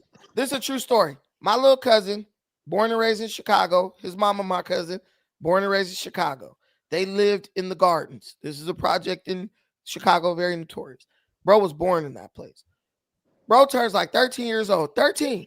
I think he might have been 12 or 13. Bro is just messing around with his basketball outside on the court. You know, he was into basketball. Dudes who this guy basically knew since he was little come at him for whatever reason over basketball, right? My cousin they were basically threatening to kill him, right? This guy's not a thugger. He's very quiet. He just like playing. He's really into sports. Very cool kid. I spend a lot of time with him. When I go to Chicago, he comes and stays with us at the hotel. We big chilling. Very mild-mannered kid, right? My cousin had to leave that place. She moved out of Chicago and had to move to Indiana. Gary, Indiana? No, to Griffith, one of those. I don't know the name of it, but Griffith, Indiana. He goes to a predominantly white school now. Ain't had a single incident. He been there all his high school, 4 years for high school. Ain't had so much as a fight. Nothing. Not even an argument. They love him up there. He plays sports. He got his friends. They roll. He driving now. They rolling, going here and there after the games. Why is it that way among us? He's around the Negroes. He's dead. His life is under threat. He goes around the white boys. He's good. He's the man. They not Because you Brandon, full of hey, shit. hold on. Don't mean to I cut went you to a off, white Brandon. school before. Look, hold on. Don't mean to cut you off, Brandon, but agree to because one time I was on your stream and I asked you, name 5 cities. I asked you, I said, name 5 cities in the South that you've been to that wasn't major city. You said you've been to Columbus, Georgia. True or false? I said I've been to Atlanta, Georgia. You said you've been to Columbus, Georgia. True or false? I said my granny is from Columbus, Georgia. I've never been to Columbus, Georgia. Okay, so your granny is from Columbus, Georgia. You never been Yes. here. I'm I've from only Columbus. been to Atlanta. I'm from Columbus, Georgia. My high school sit directly in the middle of one of the most treacherous neighborhoods. Okay. Going to that school. You never got in a fight at that school either. I'm not finna look, I'm not gonna lie to you just to win the debate. I have gotten in a fight. You know you have because you're around a bunch of niggas. Bet you it wasn't white boys you was fighting. Look, Brandon, I'm not finna sit here and lie just to win the debate. I'm gonna keep it 100 with you. My school sat in the middle of one of the treacherous neighborhoods, but I had a principal. Was it a white neighborhood? No, it's a black neighborhood. Exactly. Listen. I had a principal that didn't play no bullshit. You was gonna get kicked out if you came to school on bullshit. Those you might have didn't care about school, huh? Them fools over there those thugs didn't care about school. So you don't think the same shit go on at white schools, bullying and all that? I know it do, but I promise you, take any white school in America, the fights, all that exponentially less than in the black school. Guaranteed. I got suspended at a white school for fighting. Daniel, you're like 78 years old. You went to school during segregation, nigga. We get it. I'm not that old. I don't know why you keep coming up with this old bullshit. Because you acting like an old dude. No, lying. I'm not. I'm being real. And I had to whip a couple white boys' ass at school. Yeah, okay. For saying racial shit. So stop acting you attack those poor white boys for exercising their freedom of speech. That's probably how you would have looked at it. But I even had a white teacher that was cool. Saw me punch him in the face, said, "Why did you do that? You're a good student." I said, "He called me a spook." He said, "Carry on." How did being called a spook? Why did being called a spook hurt you? It didn't hurt me. It hurt him when I punched him in his chin. Brandon, exactly. So it didn't even bother you. You're just a violent Negro. This one finna kill Brandon. Cut that shit out, Brandon. Listen. This dude is saying when he was in high school, a word hurt him. As a teenager, you talking. Look, Brandon, you're years old. You trying to put a 40-year-old mentality on a teenager. Of course, at 40 years old, you know not to let words hurt you. As a teenager, I knew that at 14 years old. No, you didn't, Brandon. Yes, no, I did because I did not, Brandon. Listen. You know why? You know how I'm gonna tell you that I knew that because I went to school. I went to high school with black people. One thing black folks gonna do is crack jokes all day long. At 12, I learned you can't take none of these niggas say serious. If you try to fight somebody for cracking jokes on you, you're gonna be fighting every day. So I said I didn't let it bother me. And then when I crack jokes on people, they didn't let it bother them because we never really got in fights over that type of stuff. So even if a white boy called me a spook, I would have to make an effort. It would take me making an effort to get mad to go beat this dude up because I'm already desensitized by my own people. So I'm gonna ask you a real question, Brandon. You being a black man, no disrespect, I ain't trying to bring your kids in it, but I just want to ask you, do you have a black son? I ain't trying to bring your kids. I have a black daughter. I have a black daughter. Okay, I ain't trying. But I got a black cousin who lived with me since he was 15 and he was in high school. And I have 2 black nephews, one of whom just turned 18 and graduated. All right, look, I'm not saying that to bring your kids in it. No disrespect. As a black man, do you feel like if you got some money in your pocket, let's say like how these rappers and athletes get that money in their pocket, would you take flight, go to the rich neighborhood, or would you say, "Hey, I'm gonna stay right here and I'm gonna try to put something back in my community"? I live in a rich neighborhood. So you was one of the ones that took flight and just left? No. Stockton is not rich, dude. I don't live in Stockton. Shut up. This nigga don't live in Stockton. This nigga live in the LA County, bro. I live in Long Beach, but in a nice area. But look, all right, Brandon, I'm one of those people, right? This is Stoic philosophy. They say, be the change you want to see. All right, Man, you talk a damn lot. that. Look, I they am the say- change I want to see. Hold on. They say be the change you want to see. You talk a lot of shit about black people. Who would you prefer me to talk Look, about? What have you done? How many community service hours have you put in? How many fundraisers? Man, have I you done did? showed my resume a million times, bro. What have you done, said, bro? You said you've been watching me for how long? Because I just did a show where I went over all the things I did in the community. I've been watching you since you came on No Jumper, but I probably missed that. I don't know what you did in the black community, like, because I'm tired of black. I've run study. You asked me, I'm gonna answer the question. I've run study groups, Pan-African study groups. I've had organizations, several. I've done community walks, health walks. I've done black business. There you go. I've done black business events and prolonged. These things lasted for like a year and a half. Just all types of shit. Just so much community organizing, you wouldn't even believe it. And then I say, you know what? I'm gonna start moving my stuff towards like Africa. You know what I'm saying? And that's what I did. I did the domestic work. Now I'm building in Africa. Can I say one last thing, Bucci? Knock yourself out. I see where you're going, but just pace yourself on your cooning, because you don't want to end up like the Hodge twins. You gotta do a slow. What's wrong coon. with them? They're rich. No, yeah, but they starting to get to the point where even the right conservatives feel like they're cooning too much. So you don't want to get in that pocket. No, they don't. Listen, a true conservative doesn't give a damn. Conservative doesn't care what other people think, because our opinions are not based on. But they're not really true conservative. They just pandering. Because first they was working out, then they tried to be comedians. So they just grifting. And it's not even like they're getting bad acting. It's like bad acting. So they're getting comedy gigs. So what are you talking about? No, nobody cares about that shit. They call themselves the conservative twins. They so pressed to sell that conservative. What's wrong with that? So I'm just saying, don't overdo it like Tatum and Myron, because then they starting to even have conservative whites tell them, "Hey, kick rocks, man." What you can't understand. This is my neighborhood right here. This is the neighborhood I live in. By the way, just in case you guys want to know. But what you don't understand is people can be conservative and be other things too, right? Y'all just want people to fit in a box because black people like to force people to be monolithic because we're monolithic. Wait, no, you can be conservative without cooning. Look, I'm finna kill Brandon right here, and this I want somebody. You said that last time. Look, I'm finna kill Brandon right here, and I want somebody in the comments to clip this shit right now.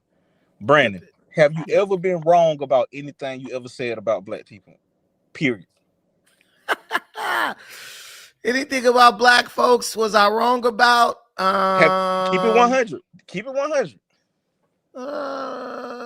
Let me think. Have you ever said something that you take back? Keep it 100. Yeah. Okay. A long time ago, I said, that's all I want to know. That's it? You want to clip that? Okay, that's fine. No. You want to know what it is? Yeah. You want to know what I said? I'm gonna be quiet. Talk to me. I'm gonna be quiet. I once said, and this was probably in about 2010. I said black people will never turn against each other in defense of white people. And boy, was I wrong. Because FBA you condescending. FBA, no, I'm being real. FBA came into existence. I never thought I would see a group of black people who actively spend more time focusing on hating on other black people than they do hating on white folk. I never thought, hey, and even you, 100 pounds of gas, you never thought that you would see the day that would happen when you was growing up. No, I've always known black people. Mind our business. I agree. I've never thought I would see black people attack their own history, heritage, genealogy. I never thought I would see black people attack their own identity like they do. And we don't. It's so crazy that FBA call me all types of coons and stuff. And they're the ones who have absolute hatred for black continentals and black immigrants. That's so fake. That's such a fake narrative. Let them finish. You just hate Tariq. Nah, because y'all got personal issues. I think you got a little crush. Fuck Tariq Nasheed. Fuck him. Let Brandon finish. I'm following him. Look, No, like I said, I don't just come at Brandon just to hate watch and just come at him and just to hate watch. It's 50% of shit that Brandon say that I agree with, and it's 50% of the shit he say that I don't agree with. I'm like on the line with Brandon. He not always right, but he's not always wrong. You know what I'm saying? He walked that line, and I think Brandon knows he walked that line. He knows he walks that line. Listen, That I FBA hate this bullshit. I don't condone black hate of blacks. So all these other groups can have their own culture, and they can have their own delineation, have their own parade. You have your own culture. We do. And that's all everybody in the world knows a black American. Listen, man, if you ever left the country, black people know you're a black American. You ain't even got to be like, I'm FBA. They know who you are. Of course they do, because we're not ashy. Wow. Brandon, look, Brandon, are you proud to be a black man? Am I what? Are you proud to be a black man? Of course. Would you want your daughter to date a black man, or would you want her to date somebody outside the race? I would want her to date a black man, obviously. I wouldn't want her to date one of these pookies or these YNs. Nah, I get you. Okay. Look, I'm gonna take your word. Okay, I get you. There are many upstanding black people in the world. Black people just have this thing where we like to defend the most degenerate element of our community. And I'm not with that. You're not wrong, because I don't understand how King Von had a fucking mural in Chicago. So you're not wrong. He's a murderer. He's a murderer. Look, that's why I say I'm not just coming at you because I'm keeping it 100. You're not That's wrong. white people promoting that. No, it's not. That's not. Look, hold on. White people. Who was King Von signed to? Look, white people can't promote it without us promoting it first. So that's not white people. Who put the money behind it? You would have never heard of King Von without. It probably was some Arabs or something who owned a liquor store or something over there.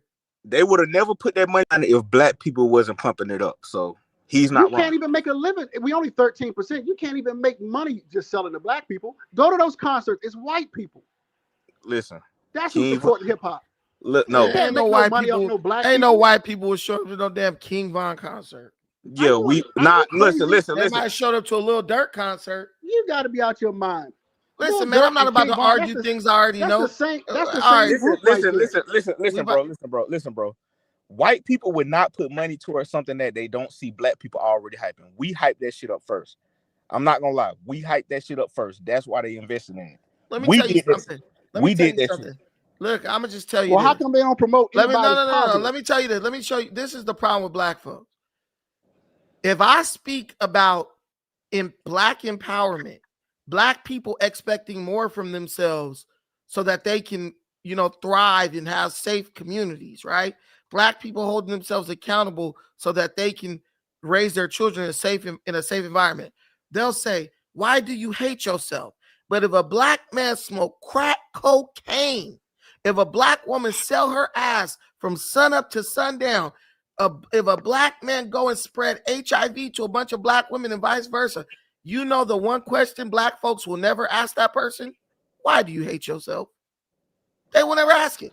So when you want something better for black people, you hate yourself. But when you do all the degenerate shit that everybody expects you to do as a black person and give validity to the stereotypes, that's not considered hate. And when somebody tell you about something positive, when you destroy I told you about body, PC County, $2 million homes, black families, and you hated on it. When you destroy your body and you aggress against listen, when you destroy your body, aggress against your own flesh, aggress against your own community, no one asks you, why do you hate yourself? Let me ask you a question, 100 pounds of gas. Have you ever heard a black person ask a killer like King Von or one of these YNs when they kill and they laughing and making songs about it? Have you ever heard any black person say, "Hey, King Von, why do you hate yourself, man"? Have you ever heard that? I gotta keep 100. No, I haven't. I gotta keep 100. But let me tell you this. If you raise the pit bull to fight, y'all down in the South, y'all know all about that type of degenerate stuff. You're not raising the pit bull just to hate. You're training the pit bull to hate itself because you need that pit bull to be ready to kill when it sees another pit bull. Am I wrong or am I right? Listen, you're right. Because listen, let me say this. Because I just talked to my friend the other day. You right, because when I'm on Twitter and I see fights, you know the little fight clips you see. And I just told my best friend the other day, I said, damn, when you see a black person fighting a black person, it seems like the anger is crazy anger there. Like they would slam each other head on the concrete. They would do anything to hurt each other. Just a simple street fight. It's different. A white on white street fight is different. Like it'll be like, I'm gonna beat your ass. It's over with. They ain't trying to take each other all the way out. How we be doing each other. It's a deep. Shout out to my boy JC. So hold up. When I showed you or told you about PG County, the community I'm in, and black people doing well, why you ain't show that clip? You went and showed. You literally looked up worst neighborhood in PG County to show that. Is that hating? Listen, man. Donald that's Trump. hate. Listen, let me tell you something, Daniel, and this is why this is the biggest issue I have with you. Donald Trump sent the National Guard into PG County. Black people were the main ones. They voted. 90% of the black people saying that the National Guard needed to come into Washington. DC. Listen, whatever one. The 90% of the people who were saying that the National Guard needed to come into DC, into the DMV, was black. You're telling me. Hold on. You're telling me. I didn't say wait. Wait. Where's PG County? Let me finish my point. Right by DC, right up under the nuts of DC.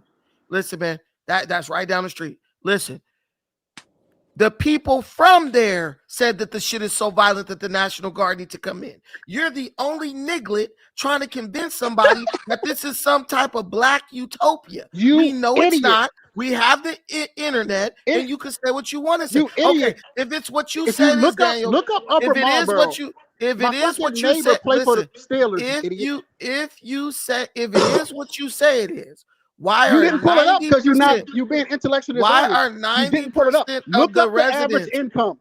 Why are the average it doesn't income, matter you the income. moron. Those are the people that those are the people that the YNs rob. It's all and black. pull out of their car. Black. Listen, man. Listen. There was you chose to show what you wanted to show. Listen. What I said has been proven and validated by the fact that 90% of the black residents of PG County agreed that the National Guard need to come in there. There's black people on the news. Man, for the first time ever, I was able to take my family walking and show my family the monuments and take my family around DC without the risk of getting robbed. You Negroes over there are nothing but a bunch of savages, bro. 12-year-old kids dragging people up out of their car. And you just keep trying to defend it because you don't want to accept the reality. Black folks have lost their way in America.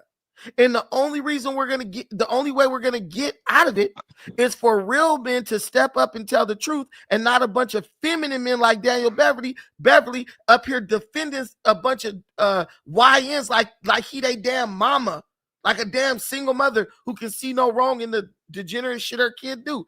What your argument gets us nowhere. They broke their tool when they finished one with mic. You listen, your argument gets White us nowhere. Daddy broke his tool, he finished with you.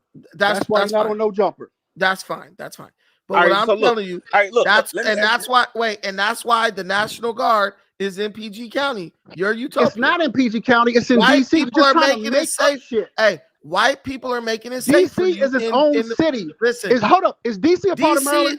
DC is known DC as a part of a state? DC is known as listen. DC is known as Chocolate City. But is DC a part of Maryland? Why did the white man have to come in and make Chocolate City? What is the capital of Maryland? Let me see how stupid you are. What's the capital of Maryland? What is the capital of Maryland, Bucci? Let me say this again. Is DC the capital of Maryland?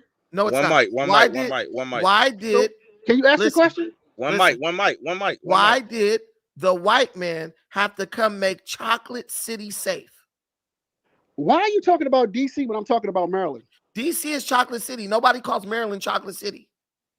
I'm talking about Maryland, though. I'm asking you a very simple question. Why did the white man have to come make Chocolate City safe?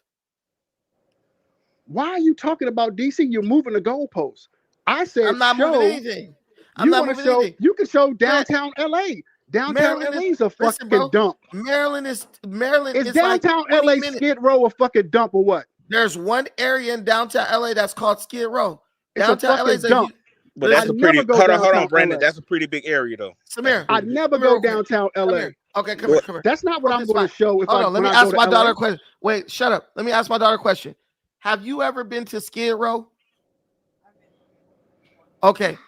If you walked around in Skid Row, do you think someone will rob you or kill you? Say you just like, I'm walking through Skid Row. Do you think that some homeless person gonna jump out of a tent and straight up smoke you and try to take your money? Of course. No, wait. Let her answer. I mean, Of course. it's not very likely. It's not very likely like a homeless person is just gonna randomly jump out and try and do something to you. But it could happen, but it's not very likely it's gonna happen. Okay. Ryan, come here real quick. Do you think if you're in Skid Row, let's say it's 3:00 in the morning, you walking through Skid Row, woman by yourself, do you think someone's gonna jump out, rob you, and kill you on Skid Row? No. Skid Row's like that's like their little territory where they live at. People come and help clean up over there. It's children over there, some families. It's not really like Skid Row is not dangerous. That's why you're an Bullshit. idiot. No, it's really Bullshit. not. Listen, Y'all, Skid Row is. listen. Hold on. Have you ever been to You Skid talking- Row? Hold on. Have you ever been to Skid Row? You talking Bro, hypothetical? I worked on Skid Row for 2 years. How many times Skid have Row you is walked? not dangerous. How many times have you walked down Skid Row at nighttime? Bro, I've been to Skid. Listen, come here real quick, Ryan. Not Come here real never. quick. No, Not listen. never. You never walked We down go. Skid Row at nighttime. Wait. What are you talking about? One of my favorite restaurants is called Cole's, the originator of the French dip sandwich. Anybody from LA knows that place. I go there 11 o'clock, 12 o'clock at night. It's open at 3 in the morning. Honey, when we go to Cole's, right? Cole's, right on Skid Row. Do we not walk down through Skid Row? Do I not give bums? But hey, just make sure nobody messes with my car. I'll pay a bum. Hey, Brandon, you love your Brandon. You love your family. bum. Brandon, hold on. Brandon, Do you we love your have we not been to wait. Skid Row at 2, 3 in the morning, late at night? Brandon, you love your family too much. You would never Let her finish talking. it's actually a bunch of stuff over there. Like people do park around that area and everything, and their cars still be there. Nobody's broken into it or nothing. That's not the same Skid Row I've been to where it's tents and camps. And Yes, it is. Yes, not it the is. same A Skid Row bunch then. of tents on the side of the road, a bunch of bums. You got some fools out there acting crazy. They're not going to do anything to you. Well, when I go to LA, I go to the nice areas. I don't try to hang out with Skid Row. But you're trying to make it seem Listen, like I've been to Skid Row and that shit looked like a horror movie. Like, cut it out. Listen, Like, I'm not trying to hang around that. Let me tell you something. Let me tell you something. Look is different from get your ass killed in DC by some YNs. That's totally different. Ain't nobody getting dragged out their car in Skid Row and carjacked. For one, DC ain't even Chocolate City like that. It's a whole Listen, bunch man, of white I people don't now. care nothing about what you're talking about. I'm telling you, Right, you because got all you more want of to a do is chance- defend white people. You have more of a chance. It's mostly black people in Skid Row. That's actually the number one largest population of black people in LA County. Well, there's a lot of white people in DC. So what's Listen, your point? but what I'm telling you is you have more of a chance of getting clipped. DC County is blacker than DC now. Listen, man, you have more chance of getting clipped by a YN in DC than you do in Skid Row. Only Blueface the cornballs rapper- say YN. Hey, by the way. Wait. Blueface the rapper went to Skid Row and was throwing out $100 bills to the bums. They didn't raid that nigga car and jump in the car and kill him. They just was picking up the money and going on about their business. These people are homeless. A lot of them are on drugs, but they're not violent people. They're not All right, people look. like, I just want to kill. Look, I'm finna kill Brandon. Somebody gonna clip this. Cause it seemed like, look, Brandon, you got all your education on the bad part of black people. Can you name 3 great black communities in United States outside of LA?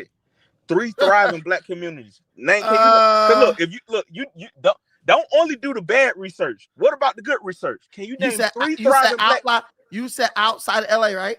Outside of California, can you name 3 thriving black communities outside of California? Okay, off the top of my head, what I could name is I believe there's a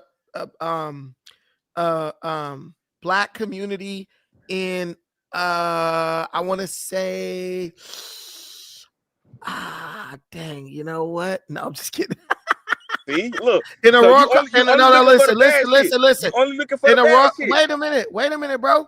Aurora, Colorado, there's a large black community. That's like mostly Africans, and they got some enclaves in there that are very peaceful, and they're majority black. Buckhead, my boy Clay said Buckhead. Buckhead is getting worse though. It was real nice, but it's getting worse. Name also, one more. Give me one more. What's another black community? I would say probably Terrell, Texas. Very nice town with a nice, healthy, robust black community. Very peaceful. Right outside of Dallas, Texas. There's some black towns that are nice. You know what I'm saying? Especially in the South. You know where they didn't ran the Negroes up out of there. So I do know some black communities that are cool. But what I'm saying is Negroes out of black community. Yeah, because there's a difference between black folks and niggas. Yeah, you didn't say that. You said Negroes. See, I'm a black man. You a nigga. Nah, you a coon.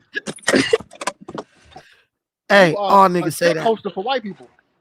All niggas say that. Because he had to pull that out of you. You never mentioned any of those communities. No, all he had to do is ask me. No, nobody got to ask you about white folk. You got all type of compliments. I don't know any white. I can name the white communities. I can name the cities, just like I could name some black places that are safe. He had to drag that out of you. Listen, man. Wherever black people want peace, you ain't show. Let me say this. Wherever black people want peace, they can have it. But it's the problem in the hood is black folks don't want. You keep talking about the hood. Everybody don't live in the hood. That's all you focus on is the hood. Hey, I've been to Long Beach too. It's a real nice area I was at in Long Beach. All you focus, you go out your way to go to some dirty shit. I was in Long Beach and never went to the hood. You was in Long Beach? Absolutely. Long Beach doesn't really have a hood per se. I was somewhere where it was beautiful scenery at a restaurant, seafood restaurant, palm trees and shit. That's everywhere in Long Beach. Okay. I didn't go. I'm sure I could find the hood if I was trying to. Maybe if you go to the north side and even that's not the hood. But I make sure. Long Beach, you get shot at the nice shit. I make sure, like, I married a chick from Compton. And I You married a chick from Compton? Yeah, and I make sure not to hang out there. Why you didn't hang out in Compton? Compton's cool.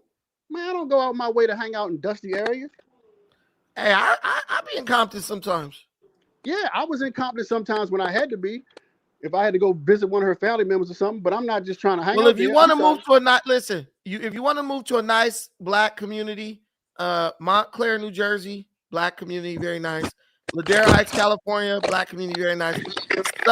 South suburbs in Chicago, black community, very nice. Charlotte in North Carolina is a black city that is very nice. Upper Marlboro, PG County, very nice. Look it up. They didn't even mention that dusty ass PG County. They didn't even mention that dusty ass PG County. That county is named after a white man. You a coon. You over here, the white man's county, Prince George. Howard University named after white man. What the fuck they got to do with it? Slave owner. Almost all this shit is named after somebody white. Howard University is named after a slave owner. Look.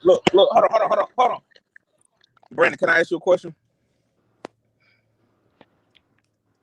Hold on. You hear me? Yeah. What's your definition of an Uncle Tom, and is it a real thing? Daniel Beverly. Actually, you're ignorant if you think Uncle Tom's a bad thing, because Uncle Tom was a good guy in the book. Have you ever read Uncle Tom's Cabin? You would. What's your definition of it? What's your definition of it? Listen, man. Uncle Tom was a good guy in the book Uncle Tom's Cabin. So that's when you think that calling a black person an Uncle Tom is a slur, that just shows how ignorant you are. It's not to you. It's a compliment. Why not? Uncle Tom was a good guy. He died to save other slaves. Is a coon a compliment too? I don't know. I don't call people coons. Okay, so take Uncle Tom away from it. What's considered a sellout to black people? Name one sellout to black people. Gang members. You won. You got an F. Hey, you got a little, Brandon. You got. That's why I'm going. That's why Look, that's why I'm gonna spend the rest of my life speaking out against the harm I caused in the community. You gotta love, bro. You gotta love this nigga, bro. You gotta love this nigga, bro. Well, look, bro, I went to No Jumper and my message never changed. I sat in the room with all these gangsters that y'all love, and I still said the same shit, and they knew I was right. Most of them agreed with me. They was like, nah, he right. They just don't like the message, but they like, oh, he's right, though. At the end of the day, I ain't gonna lie. Look, Brandon, before you truly quit No Jumper, do this for the streets. Can we get that Brandon versus Munchie B one-on-one debate? Don't run from it. He want Munchie B agreed if to Adam pays me, I'll show up for it. Munchie B agreed to it. Can we please? If Adam pays me, I'll show up to it. Debating with Munchie B is very easy because there's just certain things I could just say that'll shut their whole shit down. Man, listen, LA and all that politics is all rooted in hypocrisy, bro. When you're dealing with black people in general, you're always going to be dealing with a high level of hypocrisy. So if you simply just point out the hypocrisy and take accountability for what you do, guess what? You'll win the argument. Dude, do you have to what the fuck are you eating? My bad. Let me fall back. See, that's the nigga coming out in you. Nigga, I said my bad. God no damn, discipline. Brandon. No discipline. Hey, cause look, all last week we thought we was gonna debate. Look, on Tuesday, Munchie B said, "Bring Brandon fat ass up here. I'll debate with him on Thursday." He could debate with me all goddamn day if they pay me my money. On Thursday, we look around. Every debate that I've ever had at No Jumper, the person has got cooked. So don't even start. Lush got cooked. They tried to bring Tam up there. She was up there sounding idiotic. But they say you brought flowers to like back down to like back out. I brought Tam what? Flowers. Nah, because I brought her flowers because I didn't watch her on the day before. And it was like, bro, she on that shit you on, like, da-da-da-da. So I thought I had found someone who was like mine, like, oh, she's on some good, positive, black, uplifting shit. And then I talked to her for 10 minutes and she's a damn feminist. I wish I should have took my damn flowers back and slapped her over the head with them. But look, I'm gonna say this. This is my whole philosophy on you with No Jumper. You underestimated the intelligence that was on No Jumper. You was a varsity player. Hold on. You was a varsity player that came to JV and you thought you were just gonna be the star. And you went over there and you found some real competition over there. Yeah, you're just trying to gaslight me. I get it. No cap. Look, no cap. You're just trying to gaslight me. Listen. Okay, tell me who was. Okay, Lush gave me a good run in what? Lush gave you a run for your money. When? Give me an example. Hey, hold on. Give me an example. Lush did you crazy? Give me an example. Give me an example. I can't go off the top of the head exactly. Right now. Bro, these dudes Lush resorts to using vulgarity when he doesn't have a good rebuttal to the things I'm saying. Bro, there's this freaking clip that this one YouTube channel, it got like 100,000 views. I just eviscerated Lush. And the people in the comments was like, man, Brandon is just way too smart for this dude. You never saw Lush's armpits sweating until I came on No Jumper. I had that nigga sweating every day. Bro started hitting the crack pipe even harder when I was there because he was nervous. All right, but look, Lush was never drinking buzz. Listen, Lush was never drinking buzz balls until I got to No Jumper and I start cooking his ass every episode. Am I wrong or am I right? No, I'm asking you. You're a No Jumper viewer. Was Lush drinking buzz balls before I came to No Jumper on air?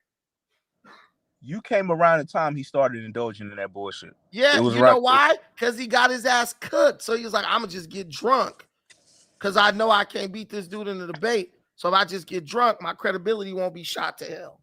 But look, if the YouTube streets want to see Brandon versus Munchie B, why do Adam have to pay for it? Come on, give us that shit. Why do Adam have to pay for it? Because I'm not working for the low or for the free no more. Just give us that shit, though, Brandon. Why don't you show up to your job and just get ass 8 hours for free? Brandon, this take 2 hours. I'm asking you a very simple question. Why don't you go to your job and just throw them 8 hours for free? Because it's not thousands of people that want to see it. I don't give a fuck what y'all thousands of people want to see. If he wants the thousands of dollars that he gonna get from that debate, then he needs to give the money. So you was asking for a raise? Like, why wouldn't you come back? Because I want a raise. But how many days was you working? 2 days a week? No, 1 day a week. They lowered it to 1 day a week. They downsized your ass. Yeah, they downsized me to 1 day. This the following people are downsized. And only this why I feel. Look, this why I feel like Brandon fucked up. Brandon is the only nigga, bro, that could talk shit about Adam all day and all night, and Adam would still let him back on the platform. And I could still be up there if I wanted to be. That's why I feel like you fucked up, because Adam likes you so much. He just don't want to be on the camera at the same time as you. He don't like me enough to pay me what I'm worth. Exactly. He don't like him that much. Man, what coon factory do they produce you niggas in? He like him at a discount. Well, he like me at a discount. Exactly. That's the first smart thing you just said your whole life, Daniel. We got to get you some type of Everything I say is smart. Hey, but Brandon, your shit gonna fall off. Hey, listen, Coon. Stop trying to tell me I need to kiss up to the white man to be a black man, okay? Y'all see, they'll call me a coon, but they the ones cooning. Fuck No Jumper and fuck Adam if they don't want to pay me, right? And if he does, hey Brandon, I'm gonna pay you what you asked for. I'm not asking for no ridiculous, bro. I didn't even ask for I asked for extra money or more days. They could have said, all right, man, come on Monday. We be in business. I think you could get what you want, Brandon, because Adam likes you. Adam really likes you, nigga. Like you. I don't give a fuck if he like me or not. It ain't about like. He asked to pay him He asked for butter biscuits.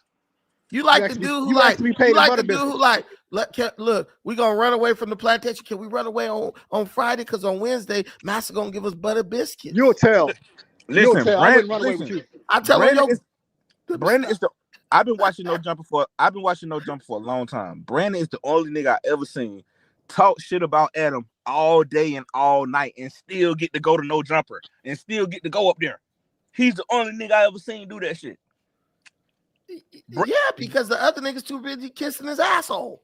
Brandon would be on the listen. Brandon would. The other niggas up there acting like they're on an episode of Plug Talks. It would be Wednesday. Brandon would do a whole live stream talking shit about Adam the whole time. And guess what? Thursday, Adam will let Brandon come up to No Jumper like it. That's like because you ain't see the behind the scenes ass kissing that was going on. Okay. That's what you ain't see. I don't kiss anyone's ass. So it was all plays. It was all a play. Me and Adam would usually make a fluffer. Me and Adam would have very concise conversations. Sometimes he would talk to me about random shit that was going on. But bro, when I leave No Jumper, I'd be out because I'd be trying to get on the freeway and get home. It's rush hour traffic. If I don't leave immediately at like 3:00, I'm gonna hit LA rush hour traffic and I won't get home for 3 hours. So I just have to leave. So I didn't have time to sit around and do a whole bunch of planning. And then when I walk in, it's 5 minutes before the shit starts. So did you feel backdoor around the time when the Brandon art started going down? Adam brought suspect back. Adam brought suspect back around the time your art started going down. Did you feel backdoor? I didn't care. And the Brandon arc never went down, bro. I went on vacation for 3 weeks and niggas was talking about me every day all over that area of the internet. How did he go fell down? off when he got dropped with that body shot? That's I went more viral. Brought suspect back. He had brought suspect back before that, but I had got more viral after that. That actually made in me the wrong more way. viral. No, it didn't. As a goofy. No, it you didn't. were like the goofy of the month. All right. Yeah, nobody. Literally, you see some people say stuff online. People even were messaging me like, bro, you clearly slipped, bro. Like that, they're trying to act like that was like a thing. And people were like, bro, they hate you so bad. They got to try to make something into something that it's not to try to tear at your character. Every incident I had, I basically came out on top. It was a slip. No, hold on. It was a slip. It was 100% a slip. They slowed. But this is why I have no animosity towards Brandon Slayer. That's my boy. Mikey is cool as hell. Because even him, before he started trying to make it into content, he was like, nah, bro, slip. You know, he kept it a buck initially. There were dudes there that day who were like, nah, that was a slip. Even Trap what's Lil his Ross. name? The Trap the Lil Mex- Ross said the same thing. for sure. But the dude, Dude, what's I'm the real. what's It the was a what's the slip. Mexican I'm dude's- real. It was a slip, but it's It funny was to a slip. clown you though. It was a slip. It was a slip. It was a slip. It was a slip, but the shit is funny. What you trying to It's still explain? no, it's still funny. I laughed at myself. I laughed at myself. I don't care about that. It doesn't bother me. But your boxing stance is fucked up. You I were don't. I'm not a boxer. You had too much weight. You had too much weight over your front feet. Hey, That's but why. look, Listen, fuck man. all you know, that. shit Fuck fucked all up. that. Listen, Hold on. You Fuck fight all a dude. that. Listen, you fight a dude who's 6'2", 330. You gonna have to lean into his ass to deliver some blows that's actually gonna impact, bro. And look, this one thing I can say. Fuck all that shit. Brandon came in and ran the fade. That's why I was mad when Brandon fucking quit no jumper. Because nigga, we heard 1,000 dudes on no jumper talk about running fades, and we only seen 1 or 2 people run fade. They put the spotlight on Brandon and said run the fade. This nigga Brandon ran 2 Do you fades know what back-to-back. the real producers at No Jumper said? They was like, bro, I promise you, after watching that, don't nobody in LA nobody's trying to throw hands with you, bro. They said because you went with a big ass dude with no hesitation. They're like, bro, you didn't even hesitate. A random fan, you was in your regular clothes. You didn't come up here to do it. You was down to do it, and you have fun with it, and you was laughing and joking afterward. Dudes, people in the streets and shit, they fear shit like that. Yeah, and it was Brandon, and it was live, so you couldn't turn it down. It was live. Like nigga can't turn it down. This shit was live. Niggas just think like this. Bro was hitting and was getting hit by a dude 300 plus, 6'2", and he didn't even flinch once. I didn't even like. If you looked at that situation, I look like a dude. Like, damn, this nigga Brandon is actually like a tough guy. He ain't flinching. He ain't. Oh, that hurt. None of that. I just all right. Let's not put extras on it. You ain't get dropped. You wasn't looking all that impressive. Listen, bro. I was not Don't backing put extras up. on it. You wasn't looking all that impressive. Listen, bro. I was not backing up at all. I was moving forward. I was in there having a good time. And he was trying to bully. He was trying to bully. No. Brandon ran the fade. Yeah, he ran the fade. Keep it 100. I know he ran the fade. Simple. He ran the fade. I know he ran the fade. It's simple. I don't bully people. I don't bully people. I'm saying what he was doing. How am I bullying somebody way bigger than me? He was trying to move him back, with not throwing punches, and you kind of fell off balance because he definitely was moving back. He definitely was moving back. He was pushing him back. But was I trying to move him back, or was I moving him back? Listen, you was moving him back, but you got carried away. But listen. This dude is 6'2", 320, 330. Ain't you about 300? Yeah, I am. Okay. And then you got to think about it. Hold on, you got to think about it. Brandon is a professional fighter. So they told these niggas no headshots. Brandon is strictly abiding by the rule, no headshots, nigga. Yeah. He's running the fade under political guidelines. I'm not doing dirty shit. Trying to throw a sneak punch to the head. We just going at the body. And bro kept it. We both kept it respectful. We both did what we were supposed to do, and we have fun. And we're super cool to this day. I talk to bro behind the scenes all the time, and ain't nothing wrong with that. We gotta listen, like DOH said right here. You moved him back with no face shots. Remember that. So we hit into the body and we're moving back. Dude, the immense amount of strength that he has and I have, 99% of niggas ain't fucking with it. And they know that. That's why they start trying to tear me down other ways. You got skinny ass niggas like Odium Slim. Nigga, bro, come on. In reality, you see me do that. Do you think this guy really think? Do you think Odium Slim is cool. I'm cool, bro. Let's use a bitch like Almighty Suspect. Do you think Almighty Suspect saw that and was like, I really could get bro. Almighty Suspect is not running the fade with nobody who he thinks can beat him up. He's not running the fade with nobody who he thinks can win against. Bro looked at that video and was like, bro would have killed me. He looked at that video and was like, this man would have absolutely killed me. Hey, look, Brandon, let me say this, because look, I talk a lot of shit about Brandon. I'm going to keep 100. I talk a lot of shit about Brandon. But when these niggas was trying to get on Brandon about pulling up to that nigga gym, this what I said. This nigga Brandon actually pulled up.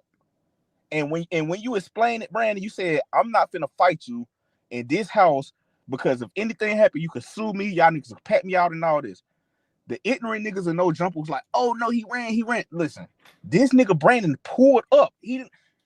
Pulling up means everything. I don't give a fuck what nobody say. In the streets, pulling up by yourself means everything. That If trump, bro meant, that if trumps bro wanted everything. me that bad, he could have hopped on me with his homies right on the spot.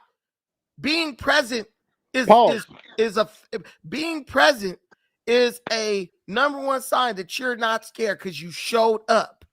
They could have That's why I did say, anything, but in the they streets, didn't. in the streets, you're only a bitch if you don't pull up. The That's internet, like a nigga walking up saying, that's like a nigga walking up saying, what you gonna do about it? And you don't do nothing. He gave you the opportunity to do something. You didn't do nothing. I can say this. I talk a lot of shit about Brandon. Brandon pulled the fuck up. You a bitch in the streets if you don't pull up. This nigga pulled up solo. But that's the good thing I gotta say about you, Brandon. Let me say this. Hold on. No, that's the good thing I gotta say. Let me say this. Let me say this real quick. The main dude who's making videos about me, oh, you didn't fight word. He is right now getting called out by Rich Trapper, getting called a B all out of his name. He don't even want to pull up. But look, Brandon, that's the good part I gotta say about you. You pulled up. The bad part I gotta say about you, I gotta hold you accountable. You said Viral Way are not your real friends. That's fucked up, Brandon, because they pulled up on they pulled up on behalf of you. They pulled up to get content. You don't think them niggas had your back, Brandon? I know they didn't. That's the thing. Listen, bro, let me ask you a question, street dude. If a dude had let me ask you this. If a dude had your back, where the video of War Chief at from Viral Way when War Chief turned down the fade the next day on Saturday? When War Chief let me set all that shit up and then didn't show up. He made the video. Brandon turned down the fade, just smeared me, slandered me, went on a tour slandering me. That's cool. But when War Chief turned down the fade, when I set it up at a real venue, why wasn't there a video released immediately saying, nah, War Chief turned the fade down, said he was trolling Brandon the whole time, and Brandon wasn't ever going to see him again, and he was trying to get views off of that situation. Was Viral Way involved in that one too? Viral Way knows it was supposed to happen. KF Third was involved. KF Third is the one who set the fight up. Well, all I'm saying is your friends gonna keep it a buck. They're gonna keep it even. All right, we said bro turned it down, but it turns out, bro, this dude actually turned it down. But I ain't gonna lie, Brandon, that whole incident made me look at you as like you really kind of smart and you really a little bit too mature for the NJ universe, because you was on some grown man shit when you were saying like, yeah, this is just a fight, but niggas don't know if I get in here and beat this nigga ass, he could sue me or these niggas could pat me out in his house. Niggas ain't looking at it like that. Because they're not looking at it. They're not looking at it like that because it's someone else. If it was them, they would then suddenly gain the ability to look at it like, oh, nah, nigga, I ain't trying to get, you know what I'm saying, in sued or liable for this or that. Bro, I got a good ass job. You think I'm trying to lose my job because some fool got me on he just came up here and attacked me.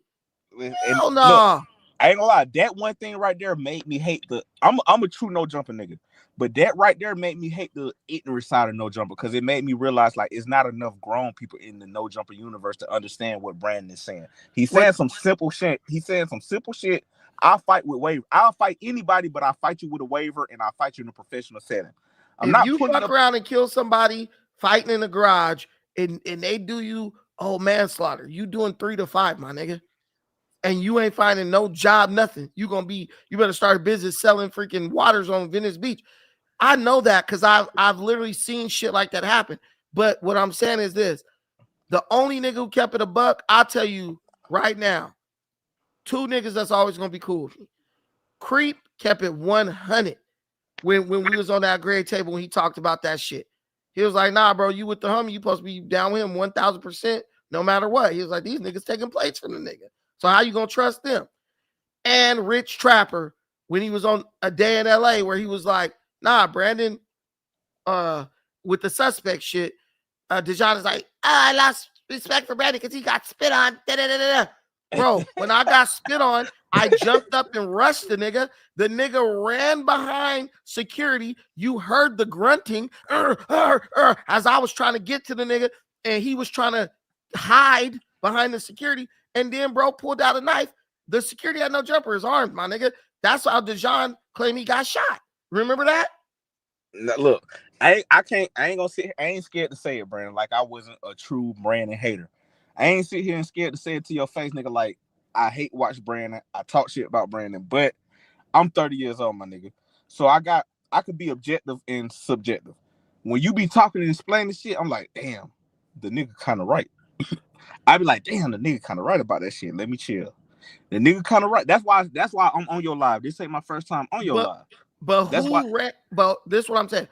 Who didn't do anything? I did do something, but at a certain point, what you gonna do? Go against the armed security guard? Because suspect ran, bro. He ran like a bitch, fled into the corner behind the security. Anybody who do that, what you gonna do? It's like this. Say I spit on you, right, bro? Say I spit on you. And then you come after me and I run up in a police station. You about to go through all them police officers in there just to get to me? I'm not risking my family, my rent, my job. I'm not risking all that shit for that. Exactly. No, I'm not. So when that guy, and you want to tell you, there was I did have a crazy thought because I went outside and I got my damn pistol and went back in no jumper. But the problem is this. Lion behavior. The security guard came and was like, hey man, but look, well shit, because he pulled a knife. I'm like, oh, you want to go get weapons, huh? Like this. Right? Hey, so why you told the MMA nigga? Why you told him like I smoke niggas? Why you said that? Because that dude started trying to act like he was on some gangster stuff, putting his hand in my his finger in my face. He's really a pookie. Brandon is a pookie on the low. Brandon is a crip. Brandon is a Long Beach crip trying to act like Brandon is a Long Beach crip. A crip with an F grade. Listen, we agreed to do some professional fight shit with waivers. And I agreed to 30 minutes, no time limit. You know, some Kumite type shit. And I was fresh off the plane from Africa, sick as a dog, which y'all didn't know that. But I still pulled up. You know what I'm saying? When you don't do what you say you're going to do, then you start trying to egg shit on, walking out, trying to put your finger in my face. And you like, nigga, we could do it right now. And you trying to act like you trying to turn up on me. And I realized your homies are here. Your homies was just coming from the apartment next door. Oh, these fools are here. Yeah, we'll be right here next door before Viral got there. You know what I'm saying? With the camera. I'm like, look, Brandon. Wait. Let me finish this. I'm like, oh, are you trying to make this some street shit? But I'll tell you one thing. When I said, nigga, I'll smoke you, the nigga knew I was 100% serious. The nigga was like, oh, bro, not playing. And he calmed this shit down. Now, was that positive? That's different. That's because it kept the peace. Hey, but look, it could have got you smoked dealing with a real one. No. It could have got him smoked. You like the guy smoked. Listen, no. Listen. Wait a minute. There's a famous saying: "An armed society is a polite society." Nigga, you're getting to the point where you're about to step out of bounds. Let me warn you of how this is really gonna go if you dare to try to take this beyond the realm of a professional fight into some street shit. It's not gonna be no talking, it ain't gonna be no posturing, it's gonna be me ending your motherfucking ass and all your friends wondering what the fuck just happened. Listen. And you was fair warning. Hold on. In hindsight, Brandon, do you feel bad? Because I can understand in hindsight, Almighty Suspect never wanted to fight you. And the other nigga, War Chief, he never wanted to fight you. These niggas baited you in for more clout and content. Do you feel bad? Do you feel bad falling for the bait? No, because I got the content off of them and I also got the views and shit. I don't care about that. Almighty Suspect, the part that to me made him a pure bitch was when he jumped up like he was gonna fight me, but he takes a step behind the security guard. Do you remember that part? Yeah, he jumps up, pull up his pants. They all said the same thing. Everybody on No Jumper said he did that. Everybody said he takes a reverse lateral step behind the security. I was laughing at him at that point. He spit because he had to redeem himself from that. That's why he really spit. Then he went outside to go get a knife after he got searched and wanded down, right? He went back outside to go get a knife.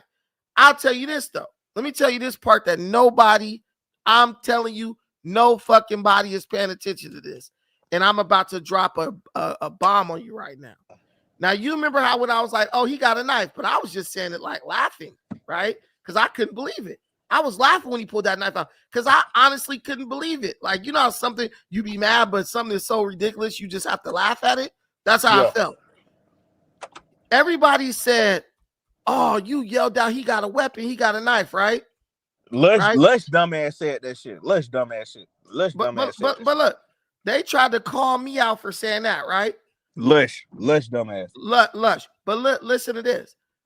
I can show you a video right now of Almighty Suspect when he got put off a BPS.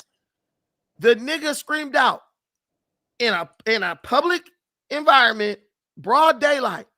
"Oh, bro, you gonna shoot me, bro?" He yelled that out. Oh no, I seen the video.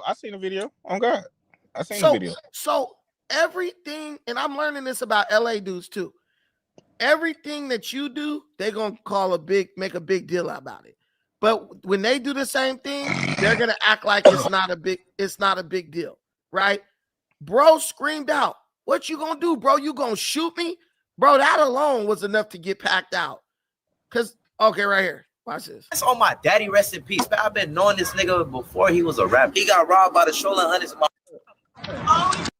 Almighty Suspect is a buster.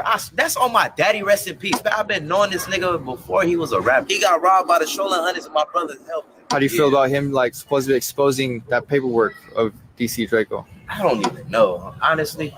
Oh, DC don't gangbang. He's a regular civilian. Yeah, he can tell if you want to. Do you think it's true that Suspect used to try to be from I think it's BPS or something? Bro, yes, that is true.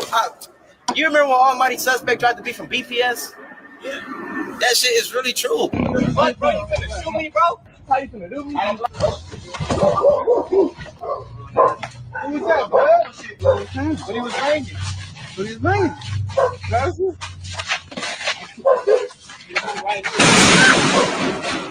Almighty Suspect, Poopa, Buster. He probably, wherever he at, he probably in the county right now. He probably getting his ass whooped.